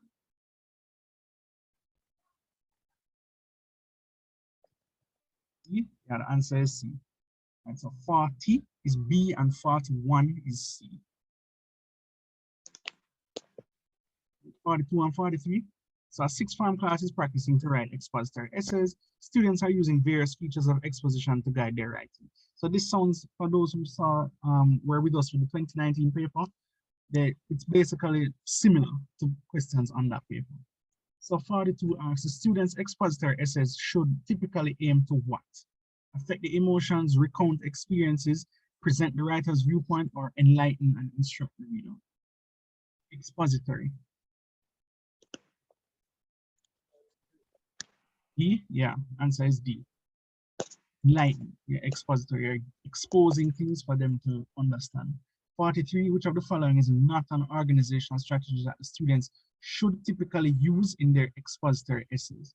Is it narration, classification, chronological order, or comparison and contrast? Not in an expository essay.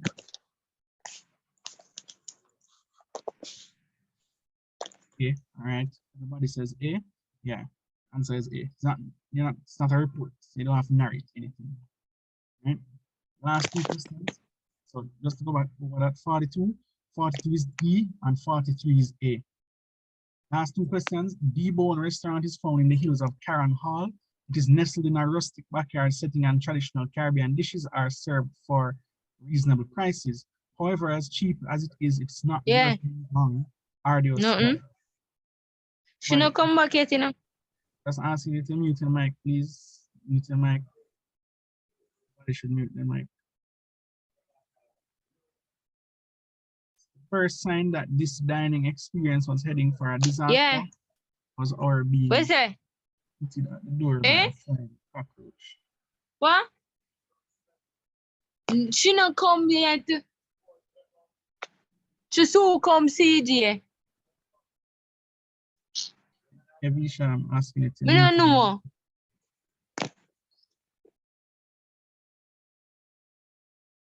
The first sign that this dining experience was heading for a disaster was our being greeted at the door by a flying cockroach. Next was the poorly lit walkway that customers inevitably stumbled through to their tables. Honestly, the seating and ordering of meals was a fairly smooth process. However, the wait was eternal, and when the meal was finally served, it was cold and flat. After suffering through each bite of food, departure from D-Bone restaurant was welcoming. What a tacky eatery. So 44 is asking, what is the writer's purpose given the type of writing used in the extract? Inform and amuse, inform and persuade, to create a sensory impression by amusing, or to create a sensory impression and to enlighten. What is the writer's purpose in 44?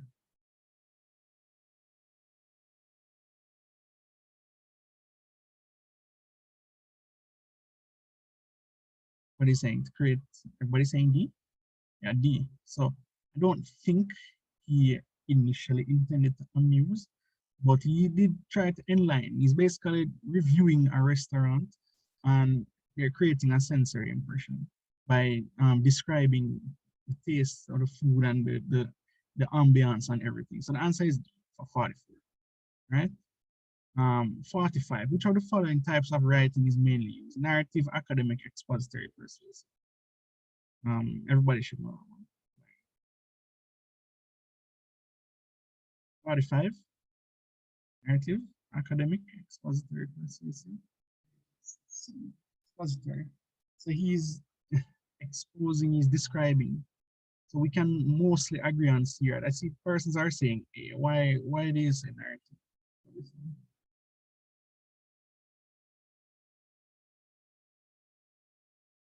The most likely answer, I think, for this one would be C, expository. Story. Narrative could work. I just don't think it's the most likely. It's not really a story. It's just like a review. Like persons are writing a review, like but it's intended to expose. So I would say that it is. I would say it is C. So 44 is D, and 45 is.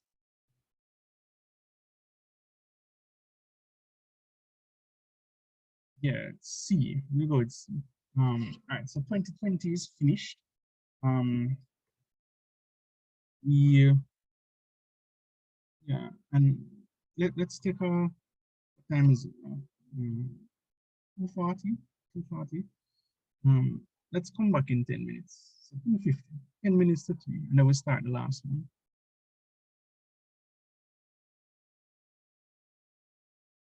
Let's go back over the last few questions. 42. 42 is D. 43 is A. So 42 is D and 43 is A. 44 is D and 45 is C. Everybody got that? Everybody got 2020 paper? We're finished with this one. We didn't do the first 7 questions. But when we're finished with 2021, we're gonna go through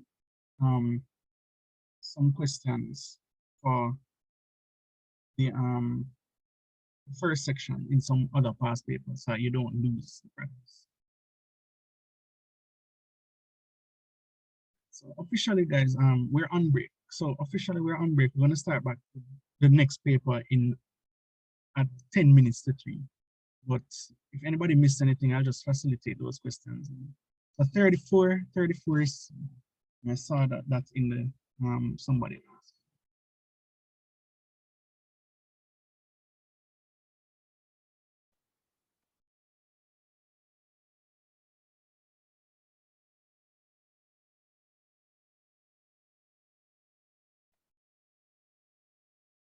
Oh, we're officially on break.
All right, guys, we're ready to resume. Most persons still with us. You can just indicate in the chat. We're ready to restart. So we have, so this paper is 2021, so last year, and we have the extract that we have to read for the first 7 questions. So it wasn't like the last one where we didn't have it. So just quickly indicate if you are ready, anybody, and then we can begin.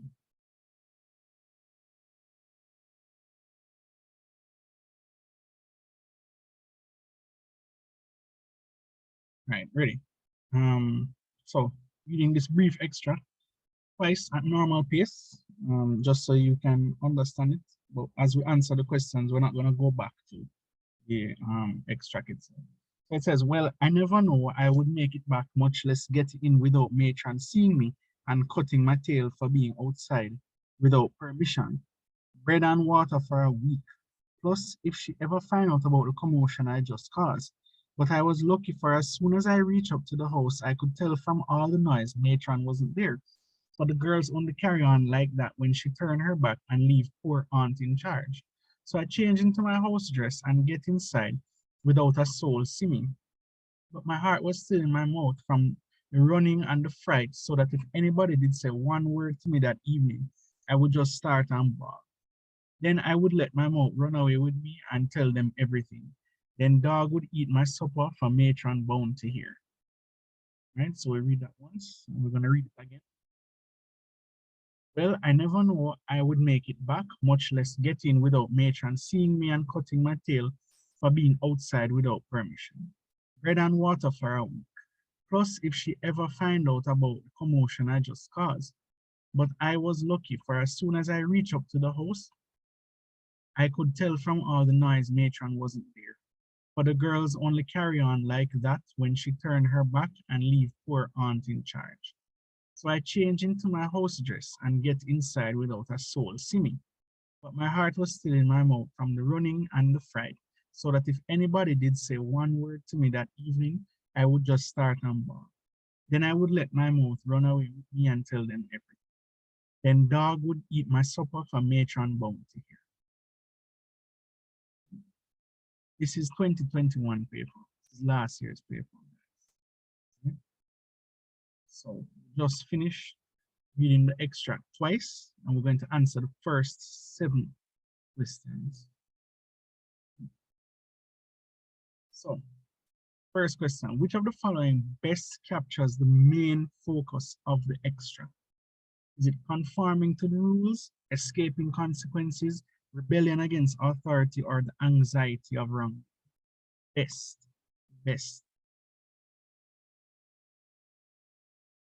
Answers, guys?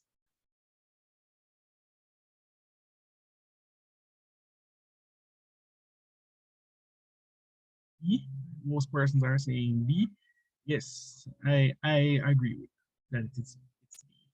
Remember, we don't have the answers for this one, so I'm going through with it at the same time. Like, but it's clear. So B as in boy or? Okay, B as in boy. That's, So I saying B or D? you're saying B as in dog, anxiety of doing wrong. In terms of best, all of them apply somewhat to some degree, but in terms of the most suitable answer, I would say it is dog. 2, the speaker's state of mind may best be described as what? Nervous and thrilled, defiant and indignant, terrified and arrogant, or apprehensive and relieved. State of mind, best. Remember, some of them apply some degree, but which one is the best one? Somebody saying A. Any other answers? Best. Sir, I don't know what the finance and English, I don't know what those words mean. Indignant is the word. Talking about B. Defiant means that you are you're rebellious basically, and indignant it means basically almost the same thing. You don't given to authority, kind of. That's what those two words mean. So for two, I would say it is D, apprehensive and relieved, right? So and most persons are saying D as well. That's not why it's the answer. D, there were some instances to show that she was relieved that the person wasn't there, and else she would have get a beating or something, right? So she was apprehensive, right? Almost nervous and relieved. So three, the expression bread and water for a week is effective in communicating the fact that what? The girls were poorly fed, matron was a disciplinarian, the narrator was being unkind, or there was scarcity in the institution. I think that one is a bit B, yeah, she was a disciplinarian. So that's the punishment for whatever it is. Four, which of the following devices are used in the extract? Pun and simile, pun and contrast, metaphor and simile, contrast and metaphor. I don't want to go back to the text because you have to practice to listen, so you can't read it. Your reading skill is tested in other areas. So which of the following devices are used in the extract? So I see C, I see B, anything else?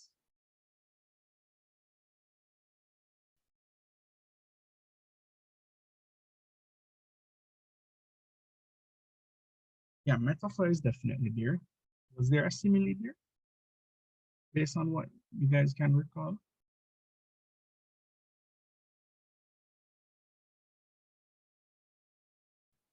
Let's look back. Let's just keep on it one thing. I'm sure, yeah, metaphors were definitely there. It's just to see if a simile is there or a contrast. So you can read it.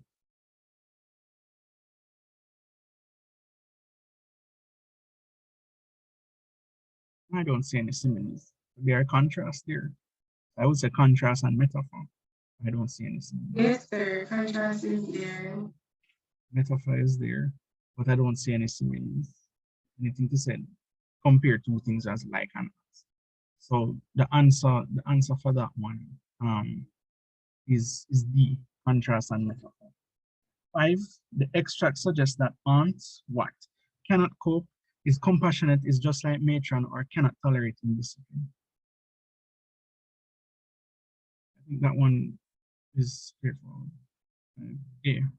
She can't cope. She's not like matron. She's not as disciplinarian as she is. So five is A. Six, which of the following is not an emotion experienced by the narrator in the passage? Fear, trepidation, indifference, or anticipation. Yeah, that one I think is clear as well. Six. C, yeah, indifference. She was not indifferent at any point in the extract. Seven, the tone of the extract may best be described as what? Sympathetic and playful, playful and confessional, sympathetic and conversational, or conversational and confessional.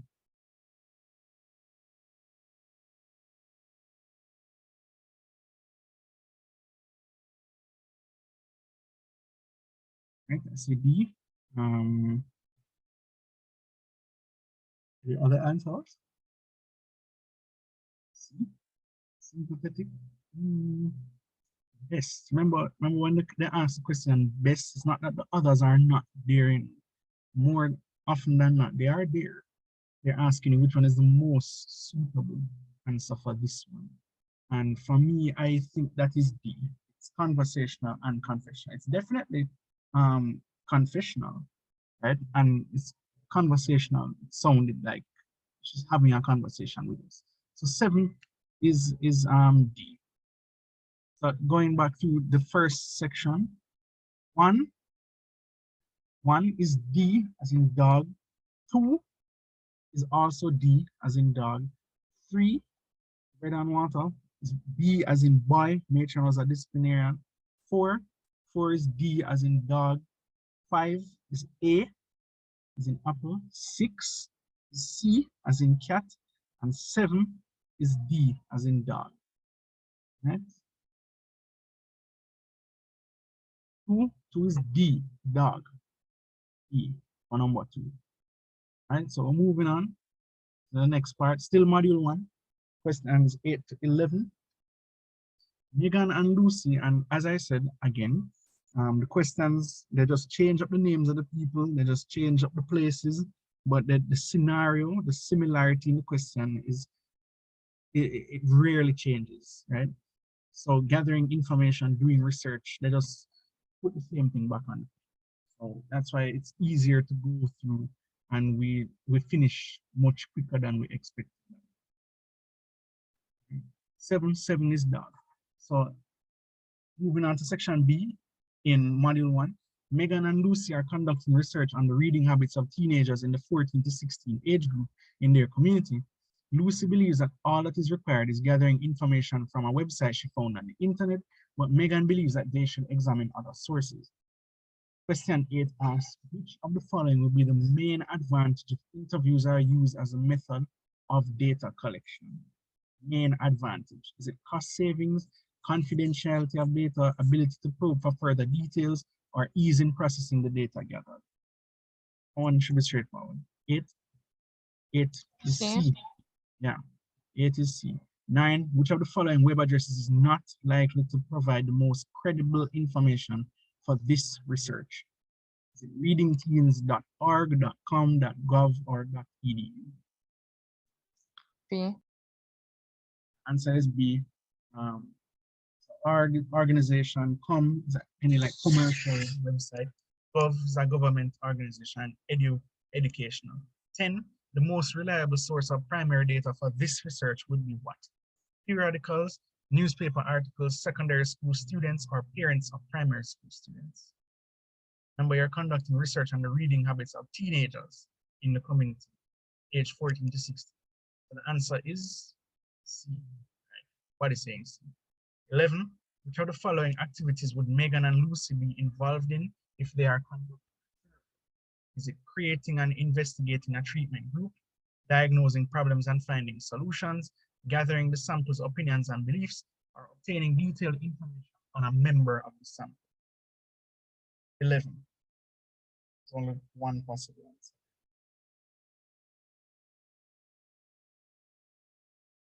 Not B, C, gathering the sample's opinions and beliefs, survey. Right? So obtaining detailed information on a member of the sample, meaning one member, is not a survey, that's an interview. So 11 is C. So 8 is C, 9 is B, 10 is C, and 11 is C. Everybody on the same page? Still in module 1, right? So repeat question again. We just go through this one very quick, because this one just came in the last one. Miss Tricia Davis is head of the English department at Malcolm High School. But like I said, don't SWAT, still read them because they can change the order of the answers. So we're just gonna go through it same way. She's the head of English department at Malcolm High School. She realizes that over a 5-year period, fewer students chose literature in English as an optional subject in sixth form. And so she would like to determine the reason for this and put in place a program to reverse the situation. And this is 2021 paper. So a good amount of these papers might come back for this year, or they take 1 or 2 sections and just put it back. 12, which of the following research designs will be the most suitable? We went through this for those who are with us with 2020.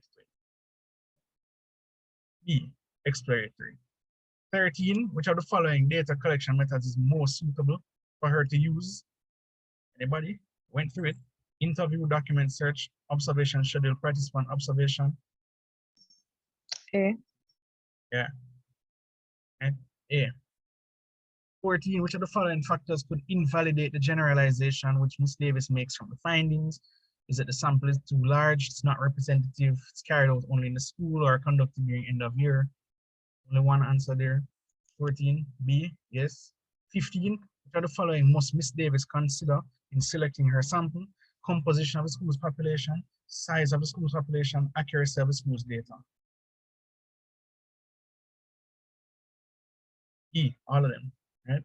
So 12 is B, 13 is A, 14 is B as in boy, and 15 is D as in dog. 14 14 is B, as in boy. Sample not representative of the population. Right, so 12, boy.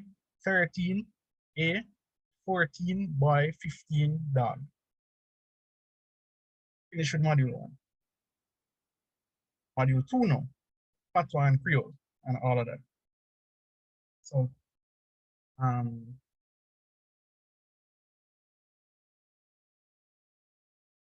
so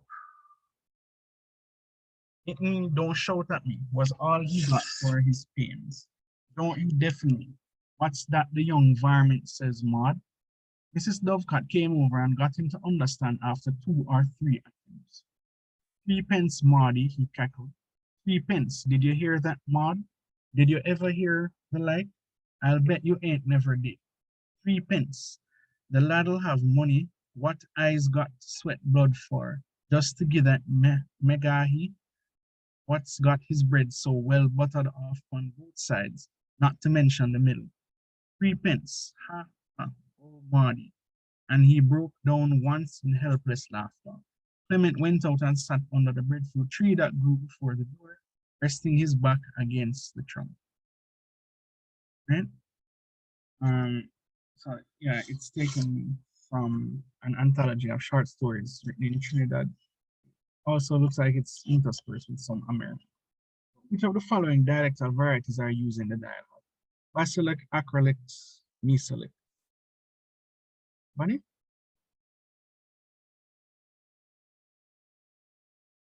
Number 16. Following dialectal varieties are used. I know it might be a little hard to discern, but there is no acrolect. There's no strict standard English. So 2 is out. Basilic is there. Yes, so 1 has to be there. 2 is out. You just do a process of elimination. So you know it can't be A and it can't be B and it can't be D if 2 is not there. So the answer must be C. 1 and 3 only, basilic and meselect. So the answer is C. But if 2 is out, then that excludes everything else. 17, which of the following types of registers are used in the dialogue? Casual, frozen, formal, or academic? It should be straightforward. 17 is A. Right? 18, which of the following communicative behaviors is mainly used in the dialogue? Mainly. Vocalics, artifacts, kinesthetics, or chronemics? Anybody? Yeah. Vocalics. So the difference in the volume and tone of his voice. Man said, don't deafen me and all of that. So 18 is A. So go back over this. 16 is C, 17 is A, and 18 is A. All right. Moving on. This poem. So Sonny's letter from prison, Jeb Avenue, Southwest England. By Linton Kwesi Johnson. Very famous poem. So it says, Dear Mama, good day. I hope that when these few lines reach you, they may find you in the best of health. I don't know how to tell you this, for I did make a solemn promise to take care of little Jim and try my best to look out for him.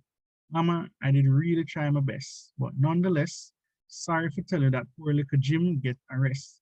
It was the middle of the rush hour, when all of a sudden a police van pull up, out jumped 3 policemen. All of them carrying baton. Them walk straight up to me and Jim. One of them hold on to Jim, said them taking him in. Jim tell him to let go of him, for him not do nothing. And him no thief, not even a button. Mama, I just couldn't stand up there and not do nothing. Right? Sonny's letter. Yeah, I don't think we have to read it again. Just keep it one time. So 19. So the speaker's main purpose for writing this letter is to what? Protest against police brutality and injustice, apologize for being locked up along with Jim, inform his mother of his current address and console her, or tell his mother that he and Jim are in jail and to explain why. 19.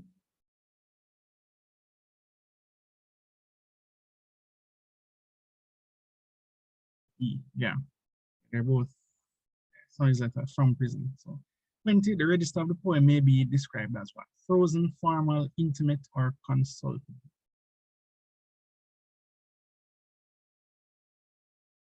But it's saying C, yeah, I mean, it's a letter. He's writing it to his mother. So it's intimate, C.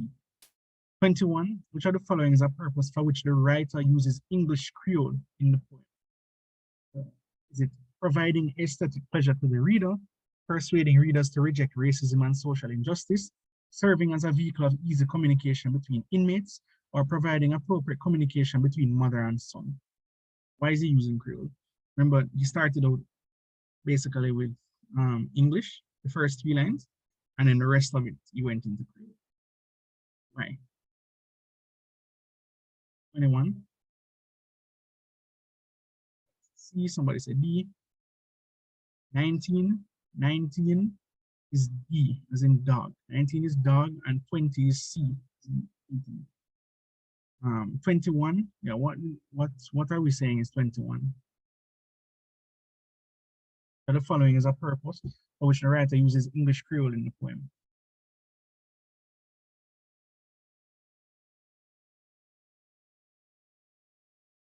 I would say D, providing appropriate communication between mother and son. I mean, he's not going to talk to his mother in standard English, is he?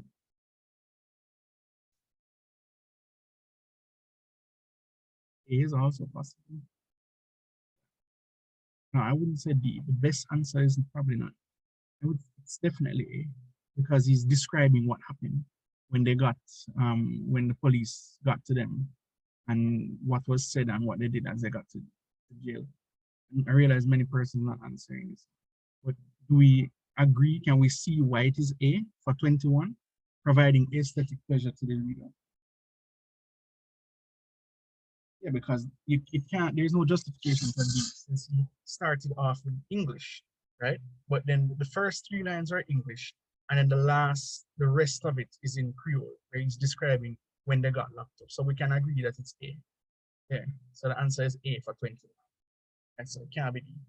22, based on the tone of the letter, the relationship between the receiver and the sender may be described as what?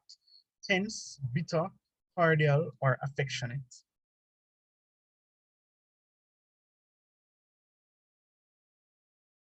Anybody? 22? Affectionate. Yeah.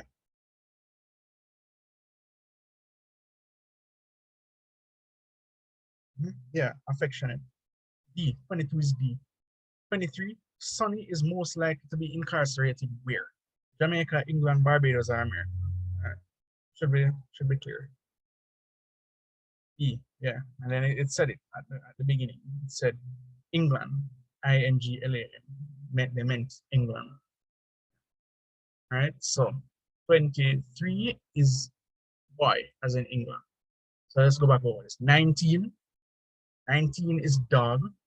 20 is cat. C. 21 is A. 22 is D. 23 is boy, England. All right, so moving on.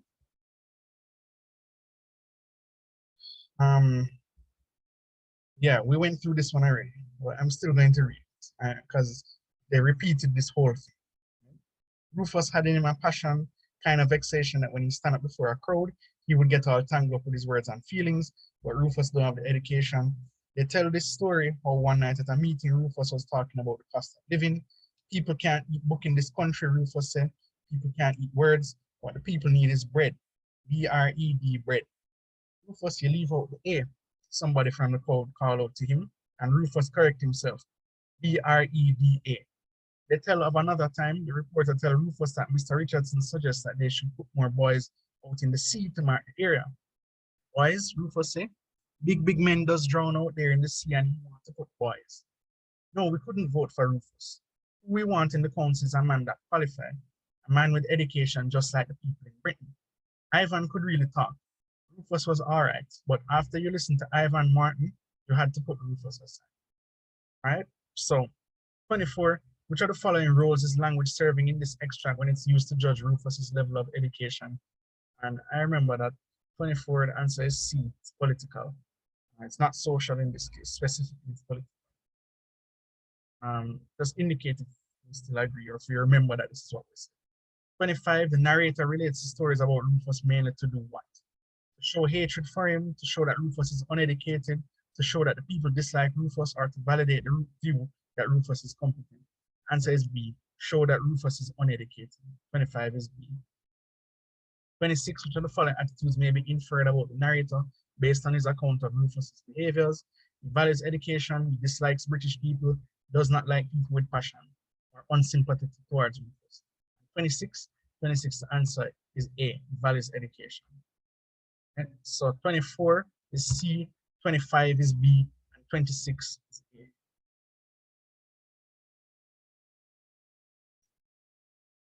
All right, so as I said, this one didn't repeat exactly, they just changed up the names, but we had the same scenario in our previous paper, where two people are talking, the one of them just come back from foreign and them go on heighty-tighty and whatever. So Ibery says, Marcel, what go on you? A true side they are foreign is studying, you are studying. And Marcel says, Ibery, it's been a long time, hasn't it? Yes, I've been studying overseas. Nice to see you, my friend. Ibery says, man, you're talking like a real foreign, like you forget where you come from. I traveled before and I went to high school and I still talk like the people where I come from. Chillax, no man. So similar, very similar to what we've been similar. 27 asks, which of the following relationships between education and language is most evident in this scenario? Is it only educated people use correct language? Language use is indicative of one's education level. Education negatively impacts one's use of language, or education causes one to forget one's mother tongue. B. Most evident. Most evident. I don't think so. Yeah. Any other answers? Most persons are saying B. Language use is indicative of one's education level.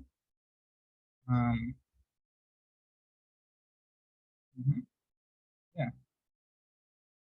B is more likely. He went to study overseas, whereas Ibery only went to high school.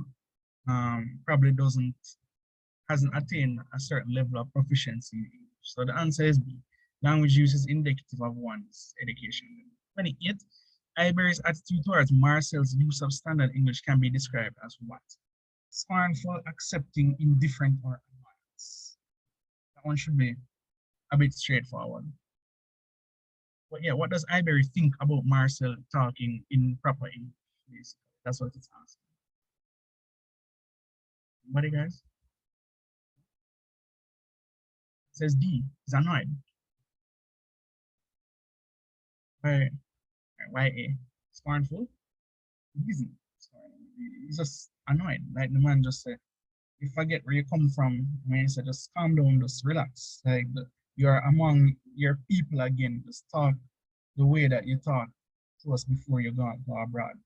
So I would say annoyance. 28 being B. Most persons will see that it's B is annoying.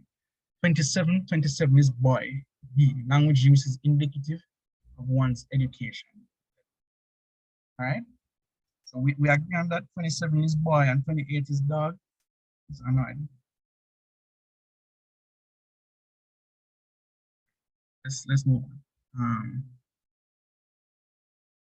29. Which of the following grammatical features is evident in the expression? May 8 have no money? Should be straightforward. Front focusing, double negative, pre-verbal marker, unmarked. B. B as in boy, double negative. 30. Which of the following features of language do Creole and standard English have in common? They're human and prestigious, systematic, arbitrary, and static, human, systematic, and non-instinctive, or non-verbal, syntactic, and non-instinctive.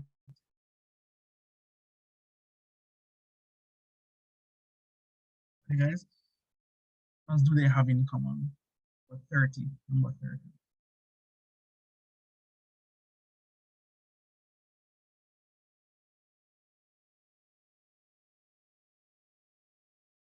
It's not A.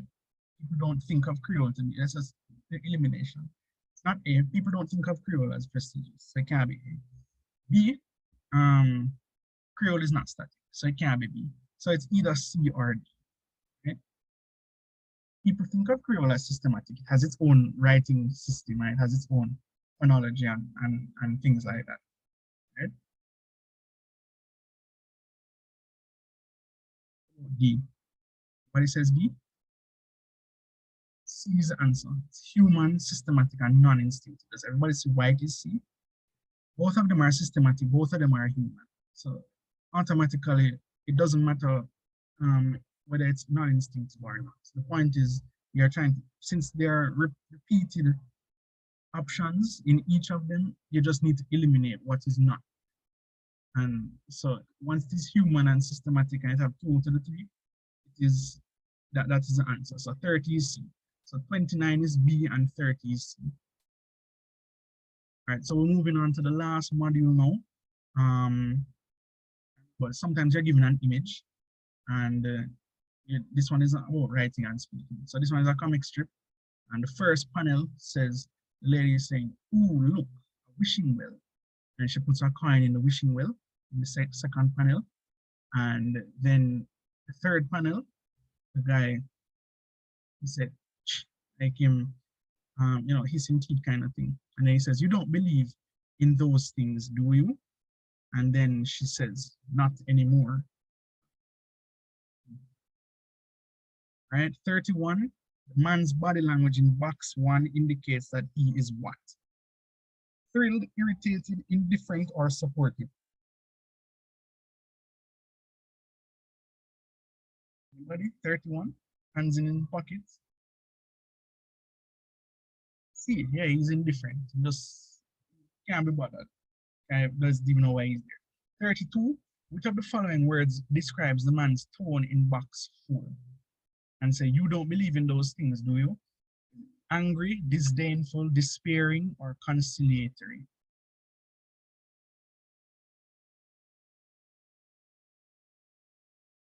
Got it? I take a while. Yeah.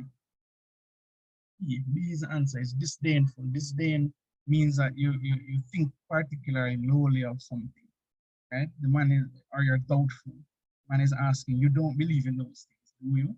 Like you can't believe that she's superstitious, basically. 33, what context of communication is depicted in the conversation? Is it small group, intercultural, interpersonal, intrapersonal? That one is straightforward. 33 is C. All right, so 31 is C, 32 is B, as in boy, and 33 is C, interpersonal. All right, and this is a repeat question, so that's why it's good to go over the most recent papers. So your friend Kristen is running for head girl. You've agreed to be our campaign manager. Kristen has to give a speech to the upper school students at General Assembly. 34 asks, which of the following audience reactions would indicate that the upper school students are likely to vote for Kristen? Looking at her while she speaks, loud rumbling when she pauses, discussing her main points with friends, or applauding whenever she makes a point. Easy. 34D. Right, good. 35, Kristen is to avoid sending mixed or unintentional messages to her audience. To which aspect of the communication process should she pay special attention? Noise, medium, encoding, decoding. Everybody, you should say.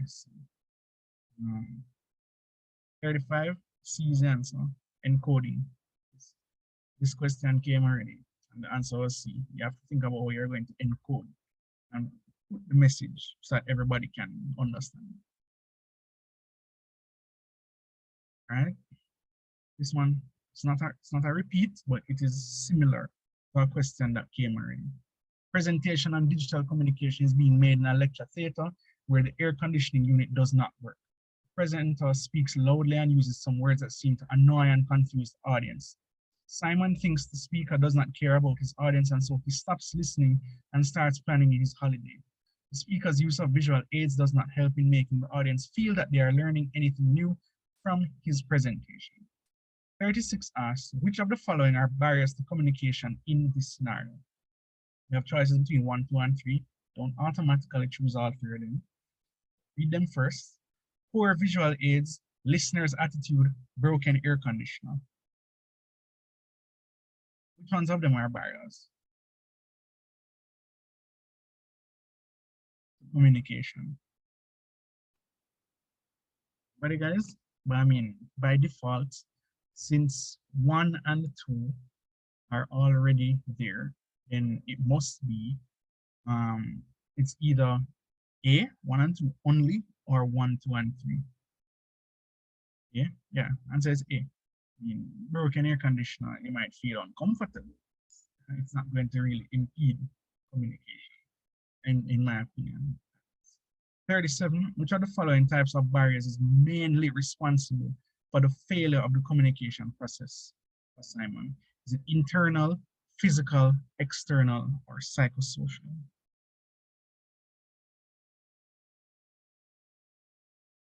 Simon thinks the speaker does not care about his audience, and so he stops listening and starts planning his holiday. So what kind of barrier is that? Mainly responsible for the failure of the communication process. It's psychosocial, right? Can agree that it's B. A.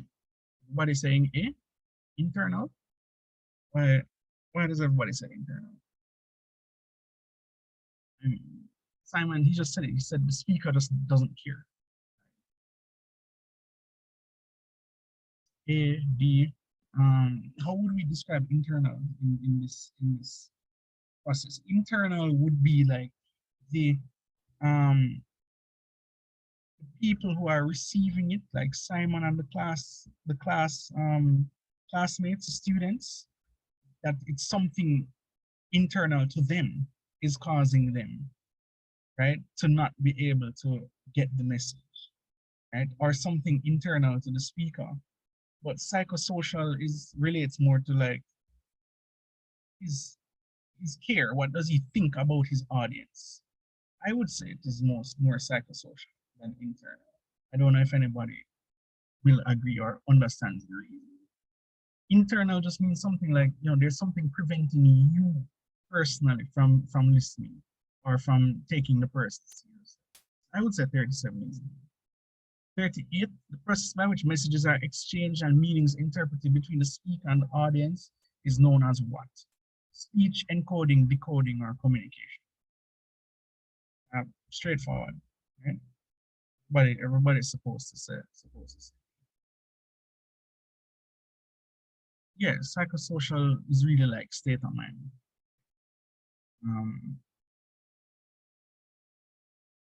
37B, 38.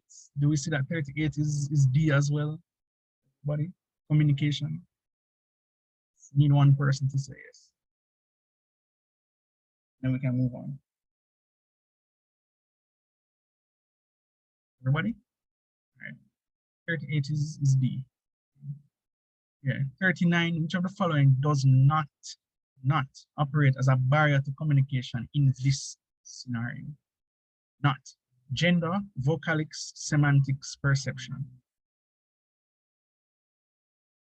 Vocalics, right? It's not speaking loudly enough. Semantics, he's using words that annoy and confuse the audience. Perception, Simon thinks the speaker doesn't care, right? But does gender have anything to do with it? No. So 39 is A, right? Everybody can see that the answer is A, right? For 39.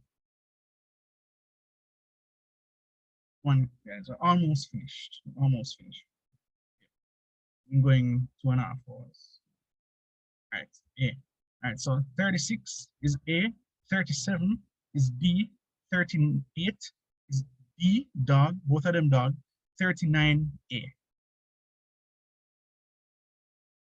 All right, 40. A student's expository essay, and these are repeat questions are similar. Student's expository essay typically aims to do what? Affect the emotions, recount experiences, enlighten and inform the reader, or present the writer's personal viewpoint. We went through this one. It's C. Everybody should be saying C. Yeah. 41, which of the following would be the main organizational strategy used in an expository essay on the topic types of luxury vehicles? We went through this one again as well. The answer is B, classification, right? Types. 42, One organizational feature of language that is not typically found in expository text is the use of what? Emotive language, facts and statistics, information from experts, details supporting main points. The answer is A, emotive language. Like I said, the most repeat questions come back in the last module, the last 15 of them, from 30 to 43. Now look at this one again. Which of the following is the correct sequence that the presenter should follow to successfully complete the communication message? Right? So A and C are out because you don't encode the message first. You conceive the message first. Then you encode it, then you select the channel, then you disseminate the message. So the answer is B. So 43 is B. Right? Everybody can see that? Somebody is asking 37 to 40. We're going to go back. 37 is dog. 38 is dog. 39 is A. So 37D, 38D, 39A. 40 is C, and 41 is B. Right? So 40 is C, 41 B, 42 A, 43 B. Right? I said the papers will be sent, and we have other papers that we don't have time to go through now, but they will be sent as well from before 2019, because they might take back some questions from those and the answers we have for those as well, because they'll just bring back those questions. We're just going through it so you know how to understand the questions, that expect the questions that are. So 40 is C, 41 is B, 42 is A, 43 is B. Last two questions. So they ask these questions as well. They repeat. Your friend Sandra is experiencing great difficulty in organizing persuasive speeches. Which of the following is an effective strategy for organizing her speeches? Use of repetition, many exclamatory statements, sequenced summarized points, or use of many researched examples. Thinking, guys? A. 44. Persuasive. When this question came back in a different form, we had said A, use of repetition, because she's delivering it orally. If it was written, then the others would have worked. So 44 is A. 45, which of the following strategies could help Sandra make a successful delivery? Focusing on a friendly face, pacing the room and avoiding eye contact, reading directly from her prepared speech, or keeping her eyes fixed on the overhead projector. 45, guys. A, right? We agree that it's A. Yeah, A. So two of them are A. 44 is A, 45. So we are finished with that paper. Yeah, just repeat. Finish with this one. So since 2020 did not have a first section with questions 1 to 7, I'm going to go through the 1 to 7, not the whole paper because we don't have time for the whole paper. I'm going to go through questions 1 to 7 for the 2018 paper, right? Just give me 5 minutes or less than that. Give me 2 minutes and then we'll start with that. Because I don't want to shortchange you guys. Since we did it for 2019 and 2021, I want to just replace the one that we didn't have for 2020. Everybody clear on that?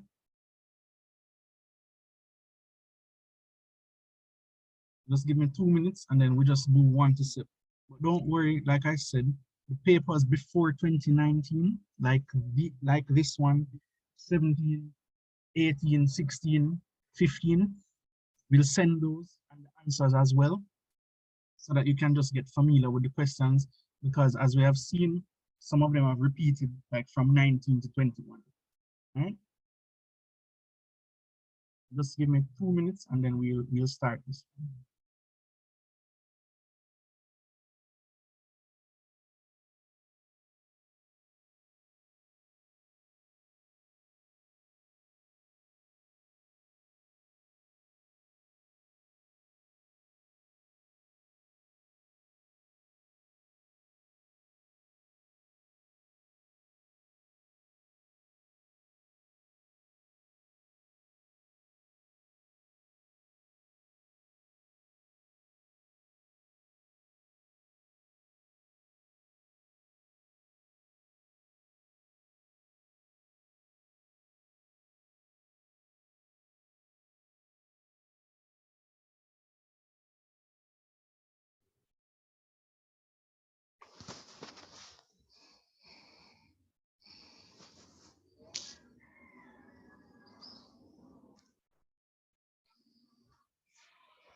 Shaka, I'm brain I go run. I know to the men I know over to where.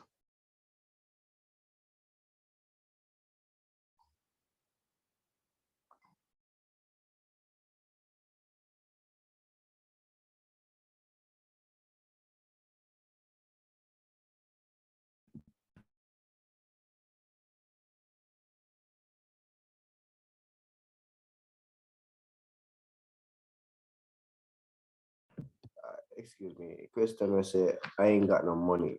What is the answer for that?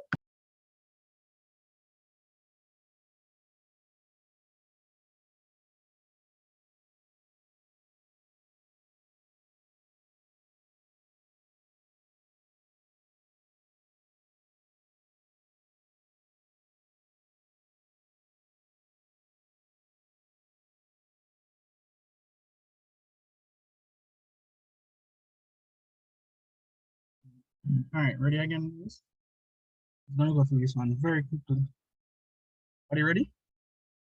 You would have been reading it already, since you can see it on the screen. I know you familiarize yourself with it, but we're gonna still read over it. All right, ready.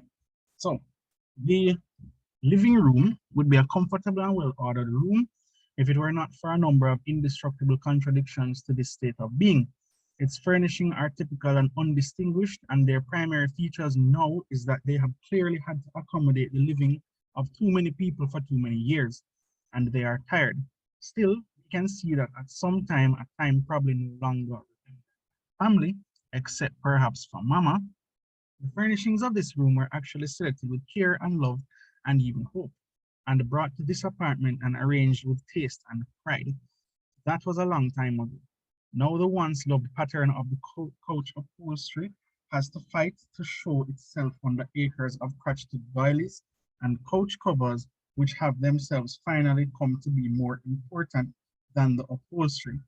And here a table or chair has been moved to disguise the worn places in the carpet.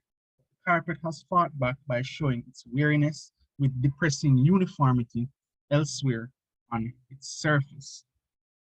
Weariness has in fact won in this room. Everything has been polished, washed, sat on, used, scrubbed too often.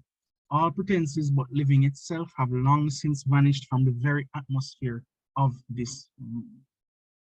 Right? Read it again. The living room would be a comfortable and well-ordered room if it were not for a number of indestructible contradictions to this state of being. Its furnishing are typical and undistinguished, and their primary features now is that they have clearly had to accommodate the living of too many people for too many years, and they are tired. Still, we can see that at some time, a time probably no longer remembered by the family, except perhaps for Mama, the furnishings of this room were actually selected with care and love and even hope, and brought to this apartment and arranged with taste and pride. That was a long time ago. Now the once loved pattern of the couch upholstery has to fight to show itself under the acres of crotcheted doilies and couch covers, which have themselves finally come to be more important than the upholstery. And here a table or chair has been moved to disguise the worn places in the carpet.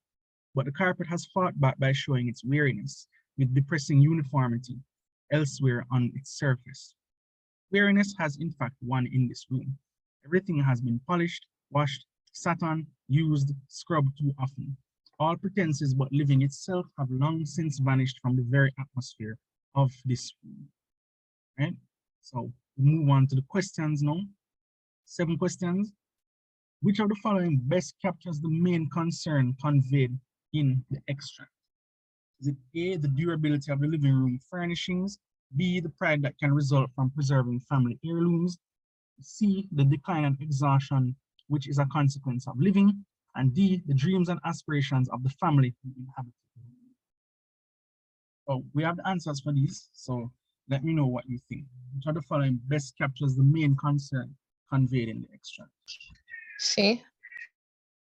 Yeah, the answer is C. Everybody sees that? The decline and exhaustion, which is a consequence of living. Like it's worn down, like over time. Everybody sees that it's C, right? Give me some feedback. Almost finished. 2, expression indestructible contradictions as using the extract best suggests that the room was a contradictory place to be, room and its furnishings were indestructible, changes in the room over the years could not be contradicted, or the difference between the room's appearance and reality could not be indestructible contradictions.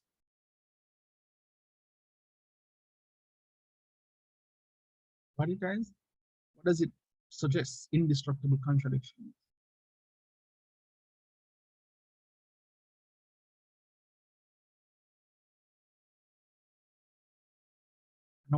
I know the speaking part is hard to process. Think about it. Finally, I'll get the answer. D. It is D. The difference between the room's appearance and reality could not be indestructible. Right?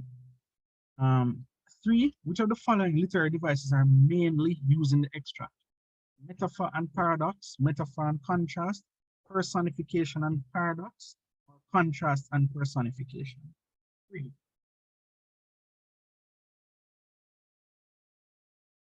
All right, so we know personification is there, so we can eliminate A and B.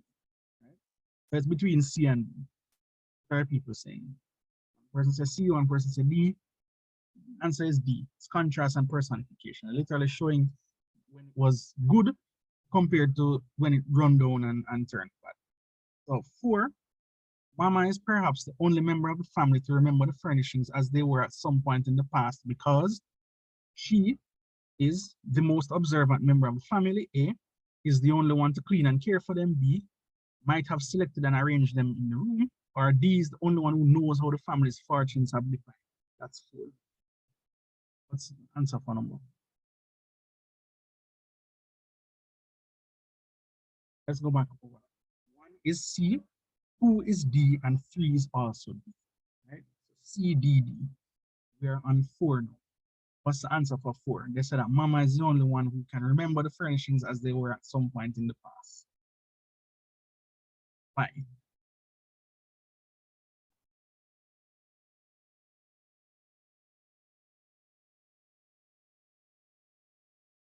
Okay. Right, because she's the elder, basically. So she's the one who more than likely put everything together. Right? So the answer is actually C. She might have selected and arranged them in the room. Well, let me rethink that answer. The official answer they say is C, but if most persons say D, I wouldn't be so hard with it because it's trying to convey the fact that she is the oldest, she's the elder person in the family, right? And so she's the only one who would have been around when they realized that they had more money, they were rich or they were richer and they could have afforded the furniture. I know everything is running. So I would probably lean towards persons are saying. So let's go with D for number. Where is 5? 5, the pervading mood of the room in the extract is one of what? Decline and hope, decay and decline, optimism mixed with despair, or disappointment mixed with prevailing, meaning the overwhelming mood. Persons are saying A, decline and hope. There's the hope.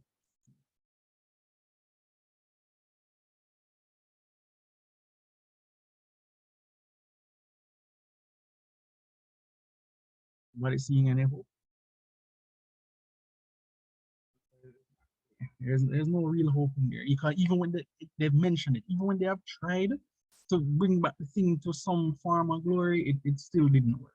So it's actually B, decay and decline, right? 5 is B. 6, the expression show itself under acres of crotcheted doilies and couch covers is an example of what? Under acres. Answer 6. B. B, hyperbole, it's an exaggeration, right? And they even show you that the thing is worn down and decaying, and they try to cover it up with couch covers and doilies, and it still didn't work. And so 6 is B. 7, the writer's attitude towards the room indicates a sense of muted admiration, concerned despair, triumphal optimism, or careless indifference. For 7, number 7. 4, 4, we went with D for 4, right? For 7, yeah, most persons are saying the answer. The answer is B, concerned despair, right?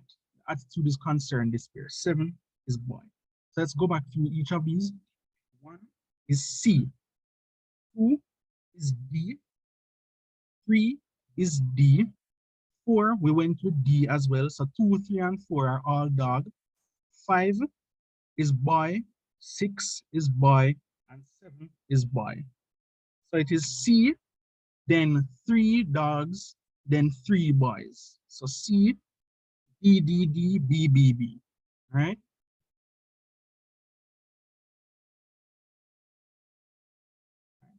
Four has to be C if 7 is B. Concern, despair. Why? I mean, remember, Mama is the only one who knows how the family's fortune had declined. So that is consistent with the whole tone of the poem, decline, right? So I'm not really seeing how we would say 4 is C is the official answer themselves. But if they said D, I think they would have to give you. Despair and decline, I don't know. I'm not really seeing it. Right, yeah. So C, D, D, D, B, B, B. So that's it, guys. We went through 3 papers, or the equivalent of 3 papers, the 3 most recent papers. So I think you should be okay. I'm not encouraging you to swat, but I'm just saying that questions repeat. So bear that in mind, and don't overexert yourselves. Excuse me. Mhm. Sir? Yeah, I'm listening. Oh, um, about number 4. So I read the book for literature, the A Raisin in the Sun, and I agree with that. The fact that the answer is in fact C, because it was asking about like the question. Remember, it is her house. The house belongs to Mama. So therefore, wouldn't she be the one who purchased and arranged the furniture? So she would know how it declined because she's the one who bought them. Yeah, well, I mean, D was the one that mentioned that she would know how it declined, so you'd be agreeing with D. But I didn't say C was wrong. It's just that if students chose, if I was a marker and they chose D, there's some ambivalence. I would have not given them wrong. So yeah, guys, you're free to leave. The session is done. There's nothing more for me to say except all the best and good luck whenever the exam is. It's next week or the week after.